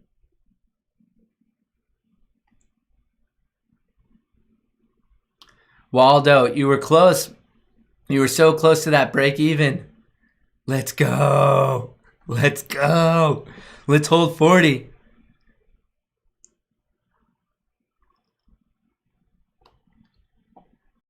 Let's go, CCIV. I love it. Can you, my view on ship, not a big one of those shipping companies. Crystal Kim, I haven't hit 80K. Come on, guys. You can't do me like this. All that CCIV excitement, maybe just all the viewers are like, maybe I don't have that many new viewers. Hey, guys, if you're new right now and you're going to join up with the Moon Gang, let us know with hashtag Moon Gang. I know there's a lot of repeat watchers. This is for brand new people. We're making that big push to 80K. We're doing it live. We're excited about CCIV. Remember, when the market closes in 6 minutes, we're doing some technical breakdowns, so we're better set up for next week. Let's go. Yeah, I can't see it. Mine's low. Did my coffee cup? No, guys, I told you I'm double fisting it. We got tea on one, coffee on another, and tonight when the markets close, we're gonna switch this. 41. Let's fucking go. 42. Can we hear it? This is wild action. Holy shit. Let's go. 75%, 1.2K. You know what they say? A K a day keeps the Gregs away. Let's go, this energy. This is what we were missing in the morning one. You never know when it's going to come. I hope you guys are on the CCIV rocket ship. We are stopping at the moon to refuel, and then we're going even farther. CCIV, so many things to talk about. We're going to do a lot of clips. We're going to clip it. Clip it. Can we get 42? Can we hear 42? 41.20, 41.24. Let's go. Let's go. I need to get that auctioneer voice. Do I hear 42? Do I hear 42? 42 going once, going twice, 41. Do I hear 41? I can't do it. They speak so quickly. I will work on that all weekend. 1K equals no Greg. I have absolutely no merch, and I almost just want to make a single piece of merch that just says no Gregs. Like nothing else. And people, like, it would be so confusing. No Gregs. Might start some fights with Gregs in real life. Last minute buys before the stock closes. Yeah, people are, whether they're right or wrong, it seems like they're betting on a acquisition announcement this weekend. This is a high risk to reward setup right now, because if it doesn't come through, it'll puke on Tuesday. If it does come through, it'll probably go up even higher. This is just like, it's almost similar to the Virgin Galactic thing of just like, it either will or won't happen. There's really no gradient to it. SNDL, what are we pushing to? 208, that's good. I like it capturing. TLRY relative to SNDL showing some weakness, actually. There's video tutorials on? All right, Bert, I'm going to have to check those out. I need to do it for the stream. All right, CCIV, make us proud. Hold 40.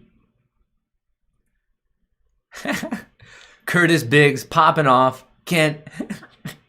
And people say that trading has to be boring. I don't know. I think we could do it with our blood pressure through the roofs.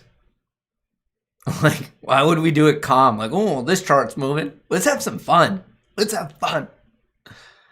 If you're not having fun, what are you doing with the day? You know? Better still be up big. What am I up? Only 1K now. Uh-oh. I'm at that dangerous Greg level. Very close to allowing Gregs.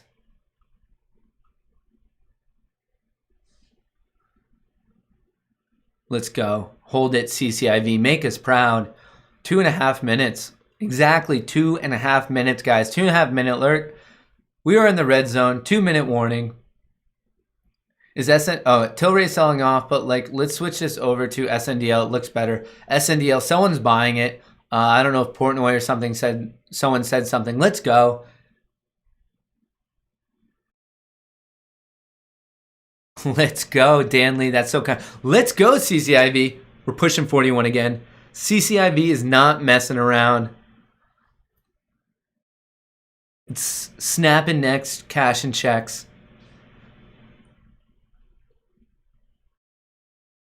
Blaze, just sign up for that link on BlockFi. Let me know. Was there any issues? $40. Let's go. SNDL showing some strength. This is the action we needed in the morning. I'm telling you guys, we could have been through the roof all day.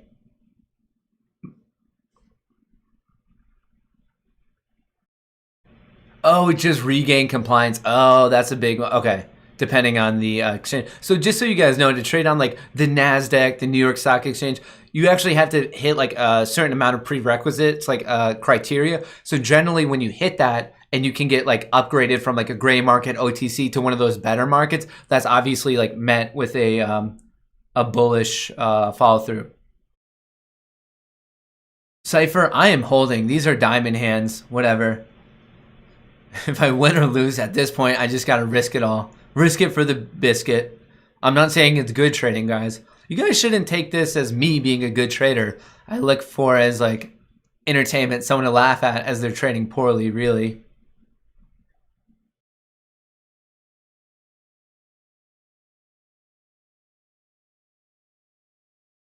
Did someone just call me a Greg?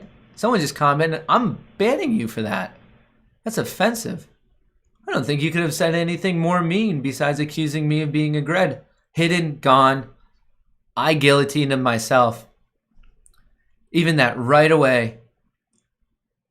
His energy brought CCIV down below 40. I fully believe it. You can't tell me otherwise. Okay, team, we got to focus. 5 seconds left. Let's go before 40. Come on, pop, pop, pop. Do it. What's it at? I don't know. What did it end at? CCIV almost at 40. What's it going to do in post-market? So there's a lot of market on close orders. So it takes like a minute or two for the computers to like sift through all that. So let's see how that goes. But we do have a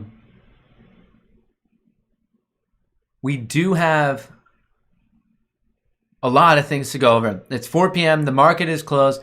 Let's go through some technical analysis. Then we could all take a breather for the weekend. So let's just get set up. We'll go through a portfolio. Actually, I haven't checked in on my portfolio. 925. Sorry. Some Greg accusing me of being a Greg knocked me off my game right at the last second. Unfortunately, not trying to point fingers, but it was definitely Greg's fault. CCIV already looking nice above 440. Sweet. Let's do this thing. All right, where are we doing Tilray? Let's get Tilray's daily chart up. Let's get Tilray's Tilray. Visibility, hours, dun dun dun.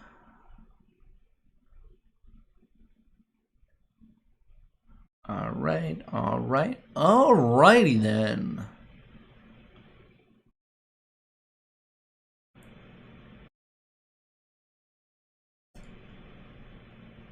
Thoughts on Tesla going into next week? We will be talking about Tesla. So here is the plan now that the market is closed, everyone. We're going over my portfolio. We're going over my newest trades. We're calling out some things that we're specifically interested in for next week. Of course, things could change over the weekend, just as I'm filming this as it goes. And then we're going to be doing some technical breakdowns of pairs. We'll be looking at of course, we have to check out CCIV at this point.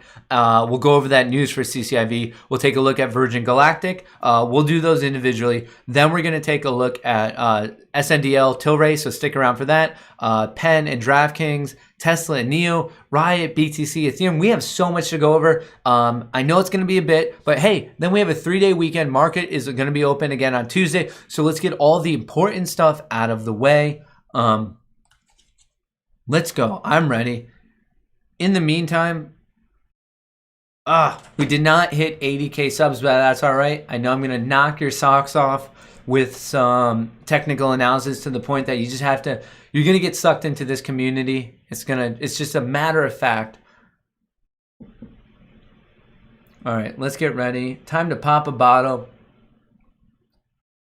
Let's go. Hang on, I'm just bringing up some information of importance. All right, sweet. Just checking it out, seeing where we're at, team. Let's get some rocket fuel into our system. CCIV. All right, let me set this up for us. Price. Whoa, that was awful placement. CCIV. Where did that go? Current all-time high, 41.34. Obviously, that can very much change in post-market trading. I just wanted to get some technicals for us going.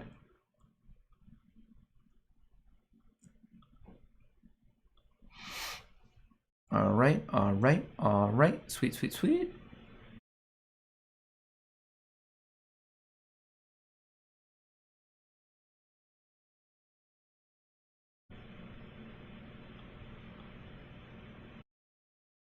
I hate Craig. Super chat just to say it. All right. I just want to make sure that we are looking good on CCIV. Important stuff.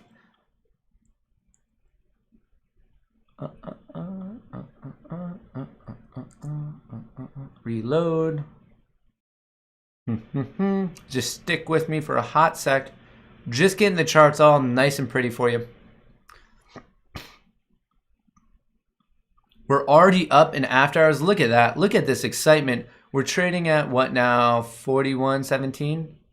Greg, don't kill my vibe. All right, you guys. We are moving in after hours. I love it. So CCIV. Let's first do this one individually for CCIV. We will clip this later, so if you're specifically interested in CCIV, you can come back to this clip. All right. Greg's, get ready. Get ready, team. We're going to do some technical analysis. This should set us up for next week.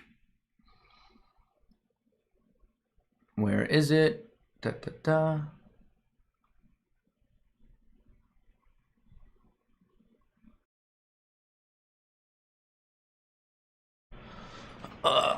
Alrighty.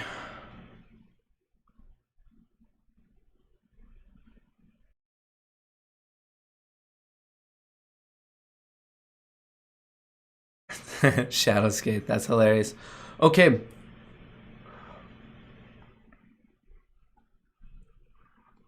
All right, what is going on, Moon Gang? It's time to talk about Churchill Capital, better known as CCIV, the SPAC entity that might be acquiring Lucid Motors.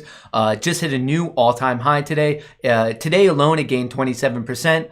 Over the past week, it's up almost 14%. From the start of 2021 until right now, it is up 293%. Absolutely amazing. Before we hop into a quick technical breakdown of CCIV, there is an article we should go over. This is on Markets Insider. You could definitely check it out. Churchill Capital jumps 13% amid hopes it's nearing a deal to acquire Lucid Motors. Churchill Capital stock rallied as much as 13%. We now know it's up even more amid new signs that the company may be seeking to acquire EV maker Lucid Motors from an investing consortium led by VC firm Van Rock Associates. Traders reacted to a Bloomberg terminal note suggesting that CCIV was in talks with Van Rock Associates and a group of Lucid investors. No new talks have been announced or reported otherwise. This last sentence is very important. That means that CCIV's rally today is a big hunch. It's a big assumption. Nothing is written in stone. If it is confirmed, the stock will most likely go up more. If it says, hey, we don't know what's going on, if nothing is proven, there could be a sell-off. Right now, it's a big risk-reward thing. People are just assuming that it will work out. Van Rock Associates is one of the oldest investors in Lucid. The VC firm first bought into the company back in 2009 in a $7 million Series B financing round when Lucid was still a small battery manufacturer called Atevia. Haven't heard of that yet. Rumors of a potential Lucid Motors sale or merger with CCIV have been circulating for some time. So basically, right now, the big takeaway from this is the stock is running up because there's an assumption that they will be acquired. For those of you who don't know about Lucid, it's an EV company, luxury EV brand based in the US. They're kind of getting things up and running. Lucid Motors first gained attention in the media with the release of the luxury EV, the Lucid Air. Even the base model of the electric vehicle will offer a range of 406 miles, which in the world of EV, that's pretty good. 0 to 60 in 2.5 seconds. The company says it will start at $69,900 with the incorporation of a federal tax credits as well. Lucid also earned headlines recently for opening a production facility in Casa Grande, Arizona, where it plans on eventually manufacturing 400,000 vehicles per year. Although for now there has been limited production of the company's flagship model, the Air Dream Edition starts at $169,000. Like I said, luxury, pretty expensive, and will offer 1,080 horsepower and a range of 517 miles. This is a massive range. That is awesome. Lucid plans on producing its first saleable cars out of Casa Grande factory this spring. I believe that they're looking to hit 30,000 vehicles in 2021. We'll see if that becomes a reality. But overall, Right now, Lucid is private. They are looking to go public as early as April. One of the fastest ways to do it is through a SPAC deal, and that's where CCIV enters. In fact, right now, CCIV is one of the few SPAC plays that actually has enough money to truly acquire Lucid Motors. So there's a lot of things lining up, but I need to be very, very clear. This deal doesn't have to go through. If for some reason the deal is botched, the stock will sell off. But anyway, I am in CCIV, just so you know. I could show you my own position on it. CCIV, I bought $40 calls today. I have 5 of them. Expiration date of Feb 19. I bought at $3.40 a pop. Right now I'm up 54 cents, so we'll see how that plays out. And then also my CCIV position in general, I do own some shares. I bought at 1801. I own 18 shares, so on those I'm up 125%. So right now CCIV has been very, very kind to me. Okay, let's hop into a quick technical breakdown. We all know that CCIV had a very, very good day. It's up 27%. It hit a new all-time high of 41.34. I believe it's up even more in post-market trading. But just so you know of what's going on the screen right now, these yellow lines of areas of support and resistance. When I say that, with support, it's just an area that the stock has bounced off of. Resistance is just the area that the stock has been rejected by. These white lines are trend lines. I'll circle back to that very quickly. On the bottom here, we have the RSI. RSI stands for Relative Strength Index, and it just maps bullish momentum against bearish momentum. When it gets very high, that's a lot of bullish momentum. When it gets low, that's a lot of bearish momentum. A lot of traders, investors, day traders, swing traders, people of those sorts like to use this for reversion plays. When it gets very, very high, as in a ton of bullish momentum, they look for it to either take profits, to sell off, and they're looking for basically a reversion downward. And then the opposite is true when it's very, very low. They look for a bounce and a reversion back upwards. Anyway, so from the start of 2021, specifically January 11th, until now, CCIV has been on an incredible rally. It's gone from $10 up to $40, which is a gain of 298%. Absolutely incredible. One reason I decided to create a position on CCIV is, well, I'm naturally optimistic. I do think that this Lucid Motors deal will come through. Maybe I'll be proven wrong. But beyond that, I really like this technical setup. Here in the white lines, you can see a symmetric triangle. In this current situation, from a technical perspective, that's referred to as a bullish pennant. I know it's a silly name, but what we have going on is basically the stock went upward, and then we saw this triangle where it was lower highs, higher lows, and that's why we call it a bullish pennant. A pennant because of the name, the shape, and then bullish because it was trending upward into this pennant. Commonly, these do break upward, and that's exactly what happened today on CCIV. Once it got above this previous high at 36, the rally was on, and the stock absolutely skyrocketed. Now, to get a better idea of what might happen in the short term, let's take a look at CCIV's 30-minute chart. So on the bottom, once again, we have the RSI. You can see that it's a lot of bullish momentum into close. Makes sense because a lot of people were buying it. The white lines are that same bullish pennant that I was talking to you about. After the breakout today, it did break out, and then it was just kind of like hovering right around 35. And then with the momentum, bullish momentum, assumptions that this Lucid Motor acquisition will become a real thing, the stock absolutely exploded above 36. Right now it's trading at 40, and it ended the day at 39.97. At this point, from a technical perspective, you might be wondering about the next levels of resistance. Well, in truth, the chart hasn't been here. We just hit a new all-time high. So to get another idea of the next technical resistance, we just basically need to let price discovery play itself out in this region and see where the supply and demand, how all those cards fall. In terms of support, I will be watching today's resistance of 36. It's very, very common in the world of trading for previous resistance to turn into support and vice versa. So if there is a momentary sell-off, I will personally be targeting 36. But right now, the chart is telling me, my gut is telling me, and the news cycle is telling me to be pretty bullish on this stock. So we'll have to wait to see how all of that plays out. I would love to get your thoughts on CCIV. Do you think that the acquisition will come through and the stock will go higher? What are your thoughts on Lucid Motors? I'm very, very excited to see how this one plays out. Let me know your comments below, and make sure you're hitting that subscribe button. I will post more and more clips like this related to CCIV to keep everyone up to date.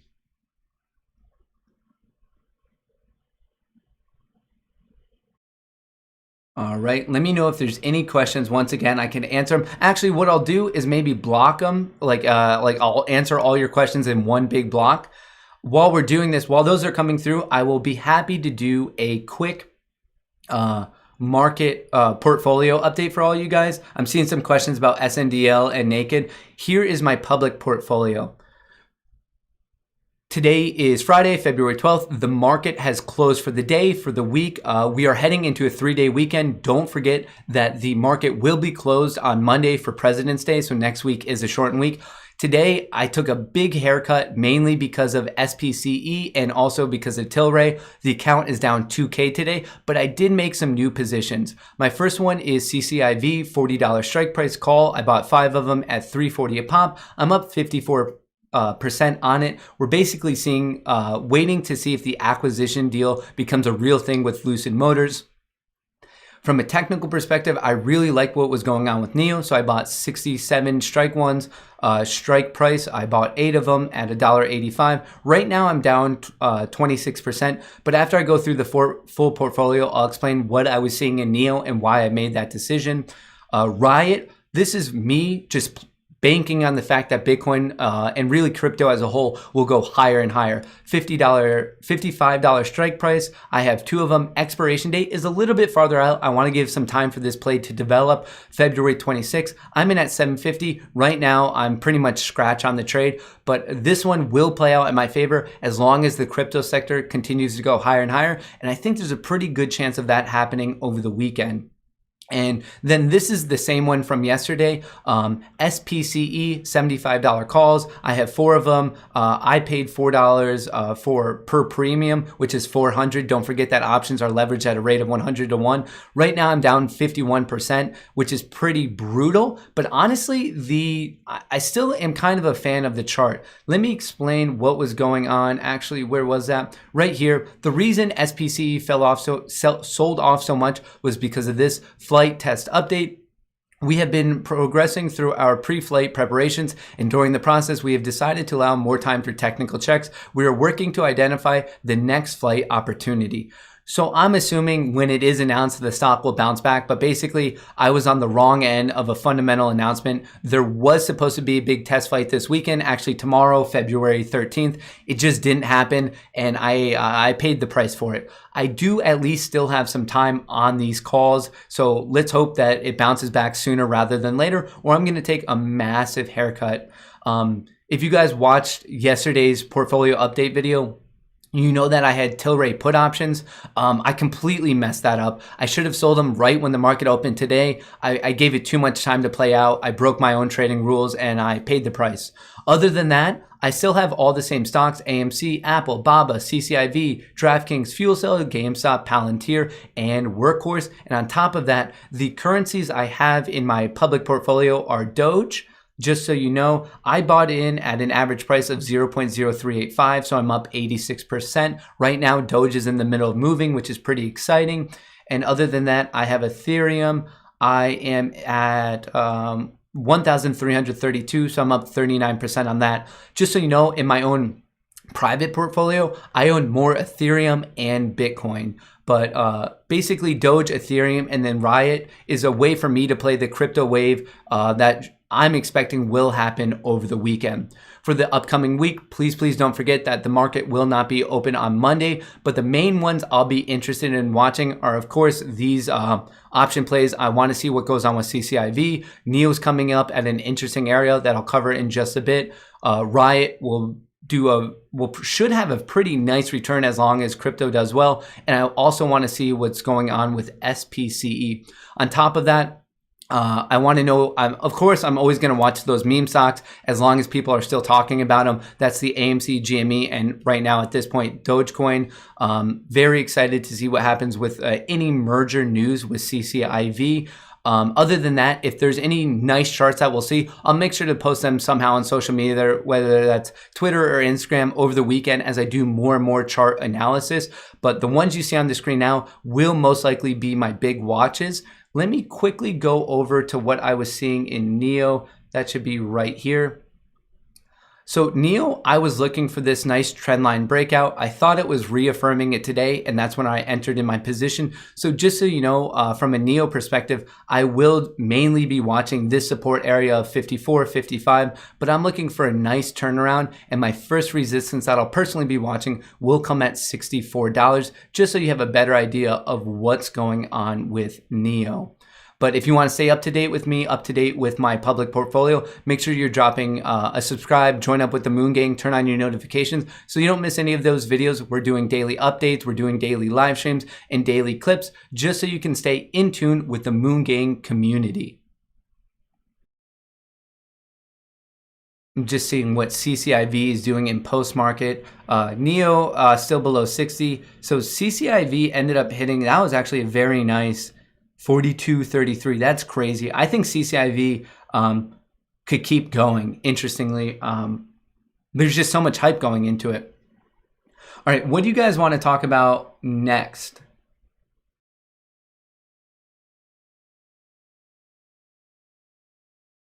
Let's see. All right, guys, this is up to you. What should we talk about at this moment? I guess I could do Penn and DraftKings. Penn up here. Penn and DraftKings will be good ones for the team to go over. DraftKings, where's DraftKings? DKNG. Once again, don't forget that these will be clips. So if you want to come back to these like individual analysis, I'll be posting them tonight throughout the weekend. Just like that. DraftKings. Where did it go? Penn. All right, I'm definitely going to do SNDL TLRY. Don't worry, definitely doing that.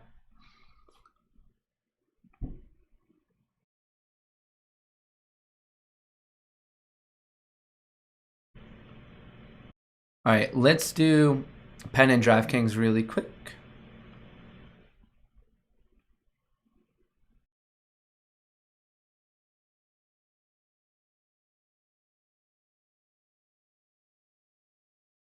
What's going on, Moon Gang? Let's do a quick technical breakdown of two of my favorite gambling stocks, Penn National, PENN, and DraftKings, ticker symbol DKNG. Let's kick things off with Penn because I think it's in a pretty interesting technical situation. Penn right now is trading at $119. Over the past week, it is down 7.8%, but from the start of 2021 until now, it is up 37.5%, which is very, very interesting. On the screen now, we have levels of technical support and resistance. When I say support, I just mean areas that it's bounced off of. Resistance is areas that it's been rejected by. Just so you know, the current all-time high on Penn is right here at $129. On the bottom, we have my favorite technical indicator, which is the relative strength index, also known as the RSI. Basically, it maps out bullish momentum against bearish momentum. When it gets very high, that's a lot of bullish momentum. When it gets very low, that's a lot of bearish momentum. A lot of people like to use it for reversion plays. So anyway, since the start of the year, Penn National Gaming has been doing very, very well. At one point, it was up almost 61% from the start of January, and right now it's up 48%. But why I wanted to bring it to your attention, well, first of all, you should know that I am bullish on Penn National Gaming. I view it as more and more of the US opening back up that the stock will do well. But on top of that, it has amazing exposure to the digital media brand Barstool Sports, which is with the founder Dave Portnoy. Seems like whatever he touches does turn to gold. So I'm bullish on it for two separate reasons, and I think it'll just continue to push the stock higher and higher. From more of a technical perspective, right here, we're looking at the daily chart. Previously, it was battling it out at $110, and from there, it finally broke out on February 4th, went up, hit a new all-time high of 129. Since then, it's been selling off, which gave the RSI down here a chance to cool off, and then it found support at previous resistance. That is super, super common in the world of trading. Resistance turns into support, support turns into resistance. So right now, why I like it is basically the risk reward is pretty favorable. You can use 110 as your risk, which is about $8, $9 away. And then your reward is all the way up to 129. And of course, if there's enough bullish follow through, it could break through, which would then optimize your reward. Let's take a quick look at the 30-minute chart. So it has those same levels of support and resistance. Once again, the RSI is at the bottom, but following this nice push from 100 to 110, all the way up to 129, there was a sell-off. And here we saw that there was a lot of bearish momentum in Penn. And since then, it bounced at 110, and we're seeing the bulls finally step back in. So what I'll be looking for in Penn is for 110 to hold, eventually make its way back up to 129. And of course, after that, I will be looking for a nice technical bullish breakout. On the other hand, we do have the online sports betting company DraftKings, kind of a similar situation. So here we can see that back in October of 2020, DraftKings was rejected right at 64. From there, it sold off, found support at 35. Once again, this is why we do technical analysis. It's just so important. They bounced off of 35 back in September, then once again in November. Price levels that are important in the past tend to be important in the future. Then it came up, rejected right here at 56. And then I got in actually myself at 45. I don't have a position in Penn, but I do have a position in DraftKings. I am looking to create a new position in Penn very, very shortly. So anyway, the reason I knew to watch 45 was because it was rejected here. Once again, resistance loves to become support. After bouncing off of 45, right when I got in, it did struggle a bit at 56, where it struggled twice before. And then from there, it shot up to 64, which is now acting as resistance. Not that big of a surprise. So what I'm looking for in DraftKings is for it to either pull an early U-turn or to pull a U-turn right at 56, test 64 for a third time, and then break out. So basically, this is a classic cup and handle pattern. So here's the cup from 64 down to 35, all the way back up to 64. And then we're looking for a handle to be formed. Basically, we're just looking for it to come down, create a new higher low, and then on the next test of 64 to break out. Cup and handles are very, very common technical patterns. You're going to see them a lot, and they're typically very, very bullish. Obviously, no technical indicator or patterns ever going to be perfect, but I do like the odds of this situation. Overall, right now, as I'm making this, DraftKings is trading at $61. It's down 4.4% on the week, but from the start of 2021 until now, it's up a very, very respectable 31%. Let's quickly switch over to the 30-minute chart just so we can see what's going on there. So after hitting this high at 64, that double rejection top, we have been coming down. It's trading at 61, but overall the pattern of it is higher highs, higher lows, which is definitively bullish. So like I said, if we go out far enough, we'll see that cup and handle pattern, but I'm looking for it to put in a new higher low, which will be the base of the handle. And then I'm looking for follow through. And then I think the stock will really, really run if and most likely when it can break out of 64.60. So definitely put Penn and DraftKings on your watch list, especially if you like these gambling stocks, because to me, I think they have a very bright future, but I would love to know your thoughts on both of these stocks. Let me know if you're bullish, bearish. Let me know if you think I'm missing something. Personally, I'm bullish, but let's wait and see how all this can play out. Let me know your thoughts in a comment below.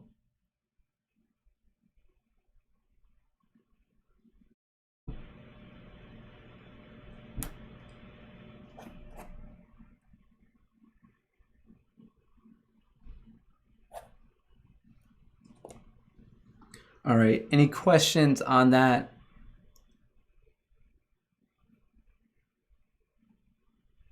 WNW moving.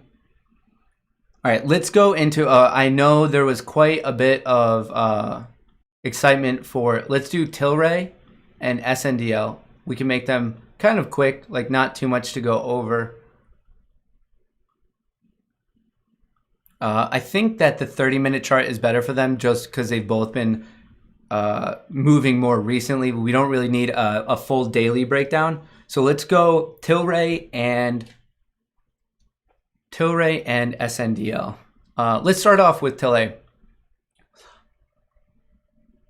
Whoa, your Jeff is up 180% on a CCIV call. That is amazing. Congrats, Jeff. All right, team. It is time. Hang on. Let me get this off. It's getting hot in here. Too much money to be made. take this cardigan off. Can you go over some common stock patterns? Oh, for sure. As we see them, we'll definitely go over the common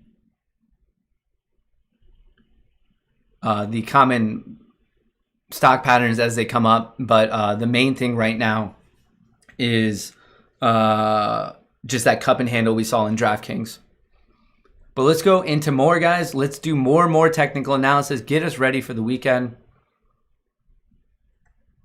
Corey, cannabis is not a distraction to GME AMC. A lot more different things going on. Corey, thank you for that. Other Corey, thank you for that super chat. Mike Santos, thank you for the super chat. What's going on, Moon Gang? Let's do a quick technical breakdown of both Tilray and SNDL to get us ready for the weekend so we're better prepared for the upcoming week. Obviously, 2 days ago, both Tilray and SNDL had an amazing day. Then yesterday, both of them got absolutely slaughtered. And for them today, then, to end out the week, kind of muted, more of a boring day. But let's see what's going on from a technical perspective so we're better set up for the upcoming week. Let's start off with Tilray. That trades on the ticker TLRY. Right now it's trading at $29. It lost almost 10% today. But thus far in 2021, it's still up 251%. And this week alone, even though it did have a rough day yesterday, it's still up 12.75%. On the screen here, you see these yellow lines. That's just areas of technical support and resistance. When I say support, it's just areas that the stock has bounced off of, and resistance is just the areas that it's been rejected by. So 2 days ago in post-market trading, it made a new high of $77. And then from there, it kind of had a brutal sell-off. This morning, it hit 28.27, which means it was down 57%. The thing I want to bring to your attention from a charting perspective, this sell-off is known as a hangman chart. So basically, you had this green day, which had a pretty tight open and close. And then from there, a massive red day. This charting pattern is a bearish one, and then that led to today, which was down another 10%. But the one thing I really want to bring to your attention is what's going on in the RSI. So the RSI stands for Relative Strength Index. It just maps bullish momentum against bearish momentum. When it gets high, a lot of bullish momentum. When it gets low, a lot of bearish momentum. As you can see, when there was a ton of bullish momentum closer to like above 70, that then kind of rolled over, and this was an abnormal sell-off. But typically when you see a lot of bearish momentum, you do see a period of consolidation or a small decline. Granted, this one was pretty sizable, but it is just one tool that can help you make better decisions. So anyway, Tilray TLRY is right now at $29 in the post market. But what I want to bring to your attention here is that the RSI was very much in the extreme oversold territory, at least on the 30-minute chart. And since then, a little bullish momentum has been picking up. So what we're going to be looking for on Tuesday is some follow through from there. If it does happen to break through this low from early this morning, which was at 28.27, that would theoretically open up more downside.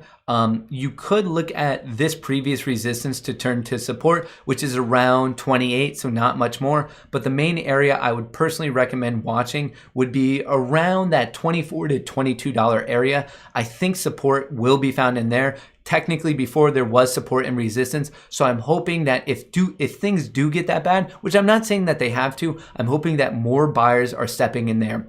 Overall, in the short term, things are looking pretty rough for Tilray. The same for SNDL, as you're about to see. But keep in mind that right now with the new political regime in the US, there is federal support for the cannabis industry. So I would argue that both Tilray, SNDL, and even that ETF MJ, I think that they're both good long-term holds. Right now, there just might be a rough patch, but hey, look at that as an opportunity to buy these things on a discount. So that was Tilray. Now let's go over to Sundial Growers. Pretty similar chart. Let me get rid of this. We have those same technical levels of support and resistance.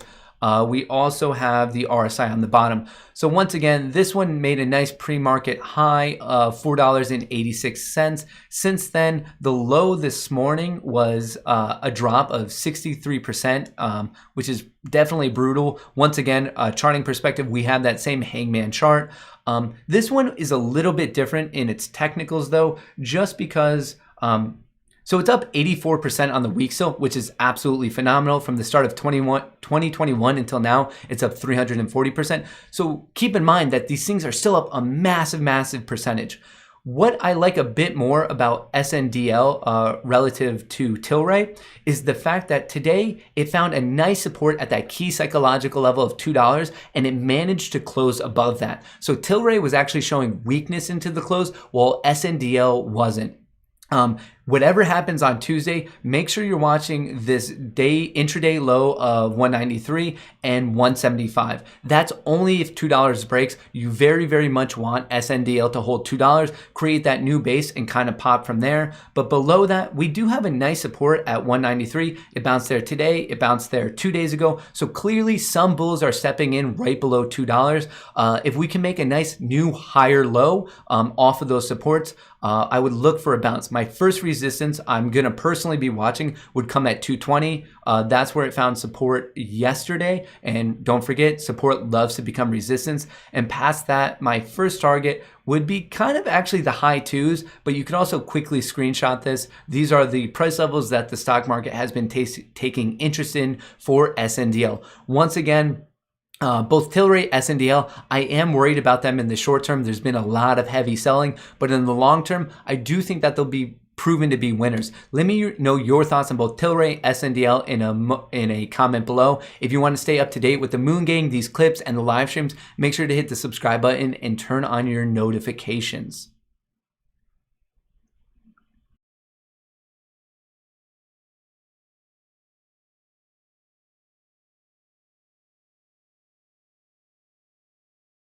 All right, we did that. I'm just crossing off what we've done. Let's do a quick breakdown of SPCE.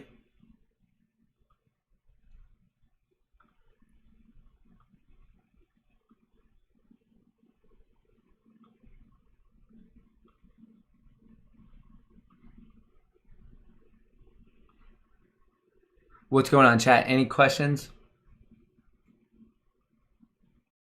All right, let's do SPCE. This one will be a quicker one.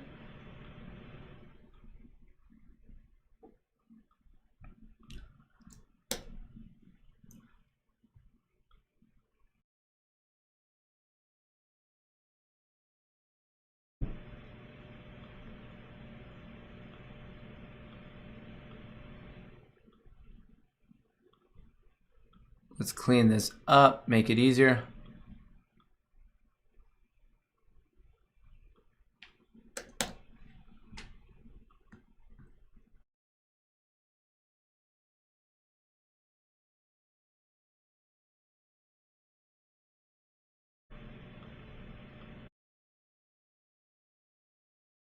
All right, Tesla. All right, I'll do Tesla too.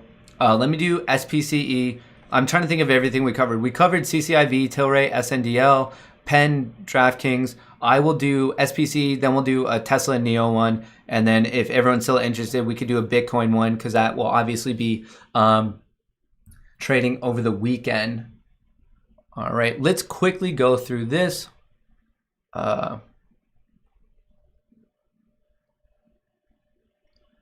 What's going on, Moon Gang? Let's talk about Virgin Galactic, which trades in the ticker SPCE. Right now it's at 54.53 and it dropped 8% today. Just so you know, that sell-off happened because of this announcement. Flight test update. We've been progressing through our pre-flight preparations, and during the process, we have decided to allow for more time for technical checks. We're working to identify the next flight opportunity. So a lot of people were excited for this test flight, which was supposed to happen this Saturday, February 13th. Obviously got scratched at the last minute, and that wasn't really met with too much optimism from the stock market. Just so you know, before we get into the technicals, I do have a position on SPCE. I have 4 call options, strike price of $75. I paid $4 per premium. Right now I'm down 51%, but the expiration date is late February, so I think I do have a chance of these working out. But anyway, let's go into the technicals. Virgin Galactic trades under the ticker SPCE, and on the screen now is the daily chart. These white trend lines are just the path that the stock seems to be following. I wanted to map this out because this technical structure is referred to as a bullish pennant. I know that's a silly name, but basically it just means a triangle, and the stock was trading upward into that triangle. In the world of technical analysis, these do commonly break upward. We saw that yesterday, and then obviously it was quickly smacked back down into it when the test flight was scrubbed. But I really like how the low of today found support right at the bottom of this trend line. It makes me think that a lot of traders are paying attention to this specific structure, which makes me more confident in it breaking upward. Obviously, it could build out for a while. It doesn't necessarily have to break out right away, but it looks like it could theoretically build out in this triangle all the way up until late February. So we'll see how that one plays out. These yellow lines are just areas of support and resistance, just areas that it's bounced off of and been rejected by. And on the bottom, we have the RSI, which is the relative strength index. So overall, I just wanted to bring your attention to SPCE. There is potentially a fundamental development when it's announced where this test flight will be rescheduled. But then from a technical perspective, we are in a very bullish pattern. So I am looking for a breakout, hence why I bought those call options. Here's a look at Virgin Galactic's 30-minute chart, just so you can see about like what happened yesterday. There was the breakout, and then on that Twitter announcement of them scrubbing the flight, it gapped down. We found support at this trend line, and I just want this. I'll be actively watching this top white trend line for a breakout. Past that, there is proven resistance at $58. I think the stock could struggle there, and then I'll be looking at 60. So those are the technical areas I'll be paying attention to for resistance. But if for some reason the bears really push SPCE down, of course, I'll be watching this trend line for another region of support. If it goes below that, I'll be watching basically the area between 50 and 52. I'll definitely be looking for support to be found there once again. It's rejected off those price levels between 50 and 52 quite a few times. And in fact, even though I have call options now, if it does dip to that 50-52 range, I will strongly be considering picking up shares to hold for the long run. For those of you who don't know from a high level view, Virgin Galactic is now in the world of public space flight travel, more of just a travel thing. Obviously, they are targeting a pretty wealthy demographic. It's one of the first companies kind of doing this. Makes me excited. There's a lot of assumptions that it will be in the Cathie Wood space travel, space exploration ETF. So I think that this does have a bright future, specifically in 2021. But we'll see how it plays out. Right now, you can't get public exposure to SpaceX or Blue Origin. So for everyone who's interested in space travel, right now, SPCE is the main play you have. So I personally think it has a bright future. I would love to know your thoughts in a comment below. Let me know if you agree with me, if you think I'm overlooking something. I would love to know your thoughts. If you want to stay up to date with the portfolio, with what the Moons Gang is doing with these clips or with the live streams, make sure you hit the subscribe button below and turn on your notifications so you don't miss any of the new videos. All right, team, hold 40. What's CCIV doing? Am I missing action on CCIV? As I'm going through these technical breakdowns, CCIV, where are we at? CCIV, I need to know. CCIV, back at 40. I mean, there's going to be a big difference on CCIV between now and the pre-market trading on Tuesday. So keep that in mind.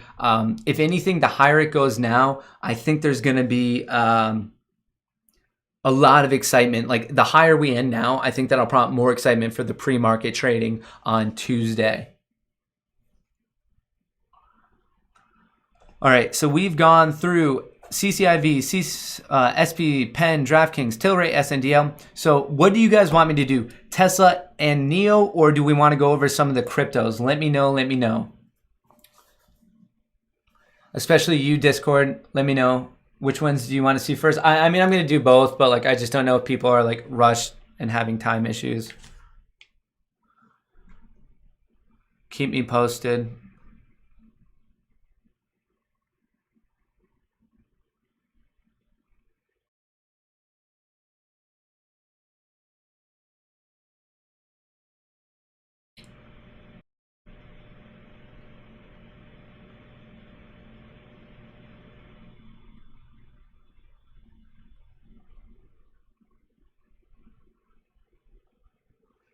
Neo, crypto. We're going back and forth. All right, let's do a Tesla / Neo one, and then I'll do crypto. I'm going to do them both, guys. Let's see what's going on technically with both of these. I don't think there's been any big fundamental announcements for either. Feel free to correct me if I'm wrong. If there's a big article we can go over, definitely send it my way. I'm sure the group would love to talk about it.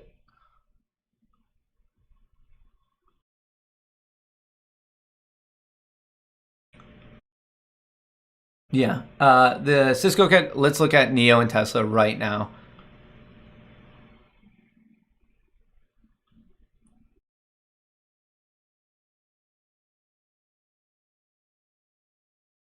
Let's open up the 4-hour chart on this though.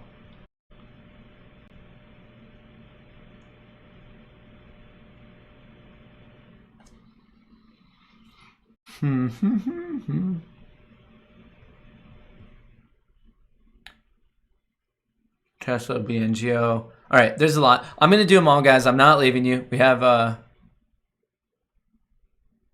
oh, Jason and Chris. Let me know your total guillotines today. We got to start keeping a scoreboard on it.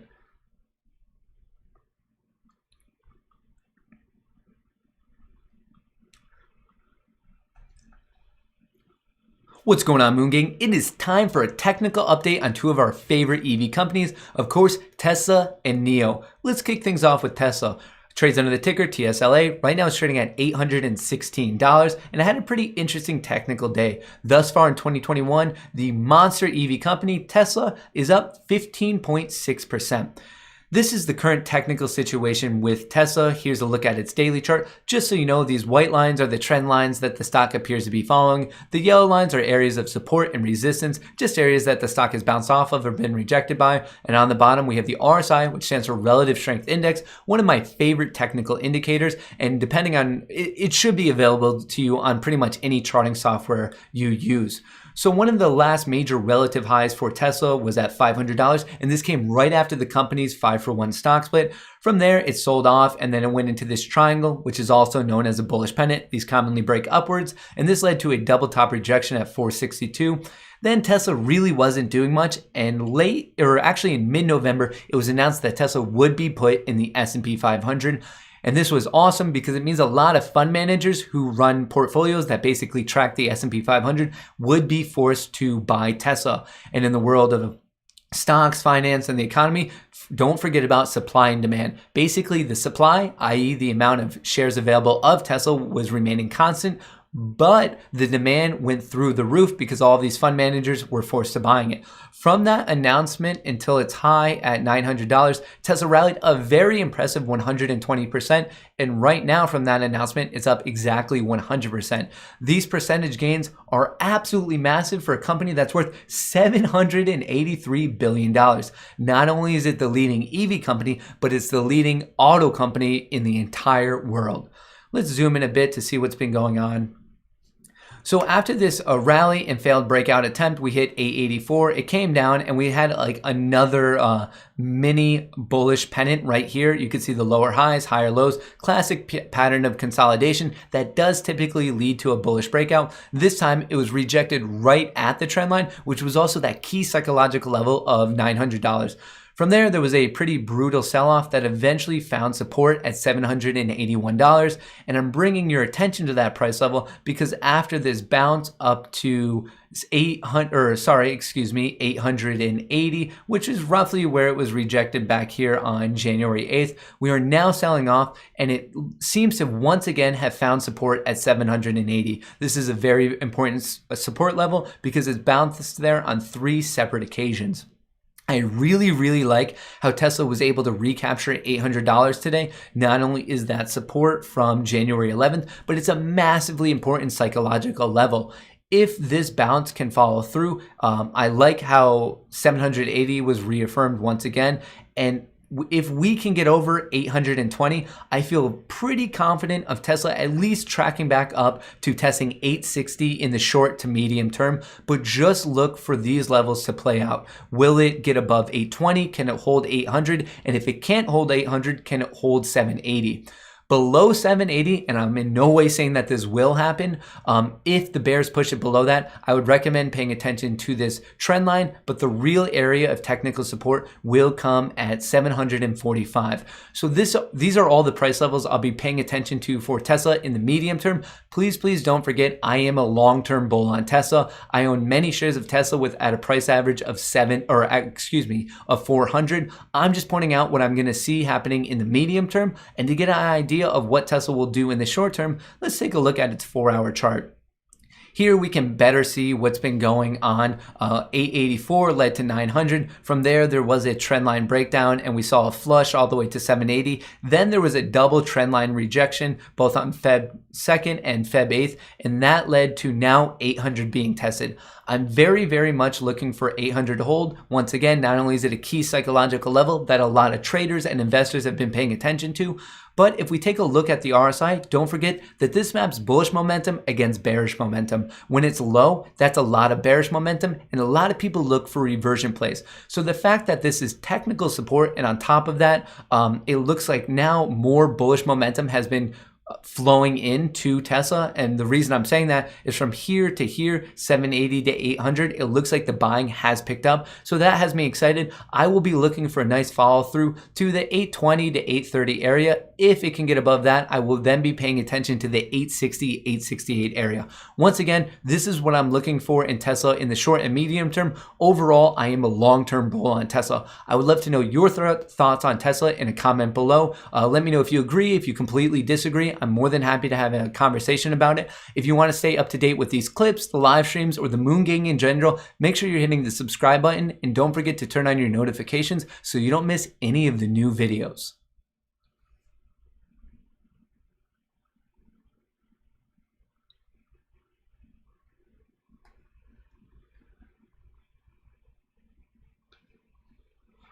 New video. And for now, let's do a quick talk about NIO. I almost forgot. NIO is trading just below $60. Thus far, over the past week, it gained 5.6%. From the start of 2021 until now, it is up 23%. We do have another similar bullish pennant pattern, the same thing I was talking about. Lower highs, higher lows. It eventually broke out, ran up to 67. This was right after the NIO Day event, which by almost all accounts was absolutely blockbuster. But it turned to be out one of those buy the rumor, sell the news type of things, because from there it sold off, and we eventually found support between 54, 55. Most recently on Feb 8, we bounced off of this 55 support level, and we looked for a trendline breakout, but over the past 3 days, there has been no follow through on the breakout. So I let the breakout happen, and then I thought that we were just reaffirming the trend line and gonna bounce from there. And then that's when I bought my call options on NIO. Just so you know, I do have long exposure to NIO. There's no sense in accusing me of being biased. I fully admit I am. I have 8 call options with a strike price of 67 and an expiration date of late February, February 26th. As of now, I am down 26%, but as you can tell from the expiration date, I have given myself a decent amount of time for it to work out. So what I'll be looking for is, I'm praying for an early U-turn, maybe support to be found at this resistance of 59. But overall, I will cut my position if there's a breakdown of 54, just so you know. But what I'm looking for is for NIO to reclaim this trend line, and then I want to see how it battles it out at 64.50, exactly where it was rejected on Feb 10 and also on January 25th. After that, of course, a test of the all-time high of 67. Overall, in the long term, for 2021, 2022, for the coming years, I am very bullish on the EV sector. But to get a better idea of what NIO might do over the next few trading days, let's take a look at this 4-hour chart. So following this bullish pennant, there was a breakout, but then the second bullish pennant, typically remember that these do break upward, but there's always counter examples to it. This time NIO did break downward. Then we formed this trend line, and it's pretty much been trading sideways between 54, 58. Most recently, there was a breakout, which got me all excited. I may have entered the trade a bit too early, but I'm confident that eventually it should break. It should bounce off of maybe 58, 56, somewhere in here. I have my fingers crossed for a bounce. I'm very bullish on the EV sector. NIO has been killing it. Their deliveries keep going up, and so I I think it does have a bright future. So that's why I'm so confident in my position. If there is fortunately a follow through, I'll be watching 64.50 followed by 67. And after that, that would be a new all-time high. So we'd have to let price discovery play itself out. But if they keep selling off, I'll be watching these levels mapped here, 58, 55, and 54. If there's a breakdown below 54, I'm going to cut my position for a huge loss. I would love to know your thoughts on both NEO and Tesla in a comment below. Let me know if you want to stay up to date with us. Make sure you're hitting the subscribe button so you don't miss any of the Moon Gang action.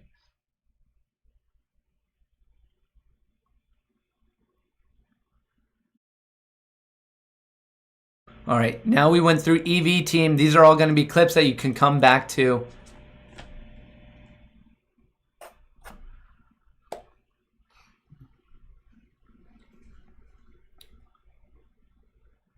Let's do all of the big, what do we do? Bitcoin, Ethereum. I'm looking at your comments. What do you guys want to see?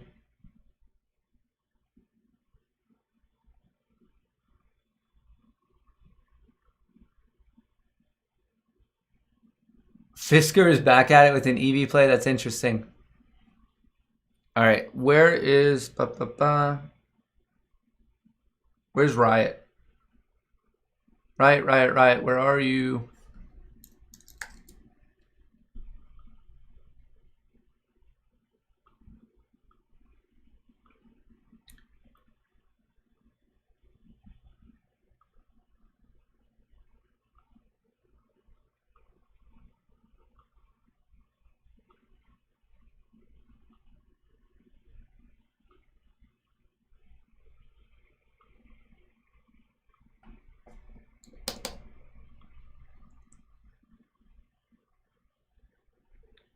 Wait. Bitcoin, Ethereum, and Doge.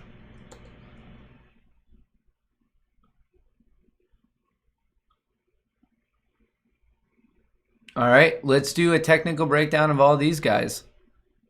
I love this new all-time high. Oops.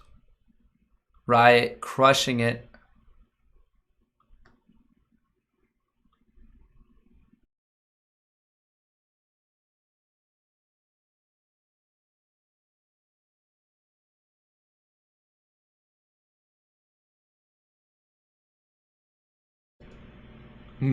Another day passes and we have to mark a new high out for Bitcoin. That's awesome. Guys, I'm telling you, just a matter of time before it hits 50K. And actually, Ethereum just hit a new high.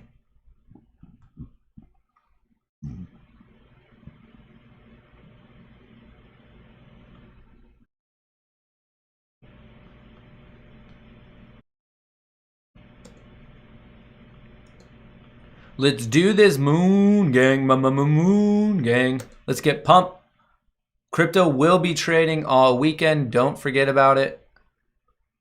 I guess we should do Doge as well because we are the Doge army. Let's map this out.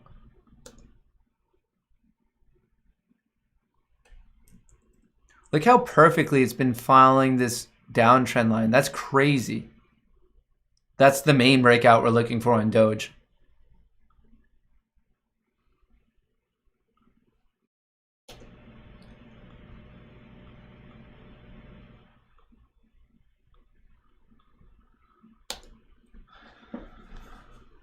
All right. Any special requests? Let me know. Let me know. Wow. Elon making a killing on just owning Tesla shares.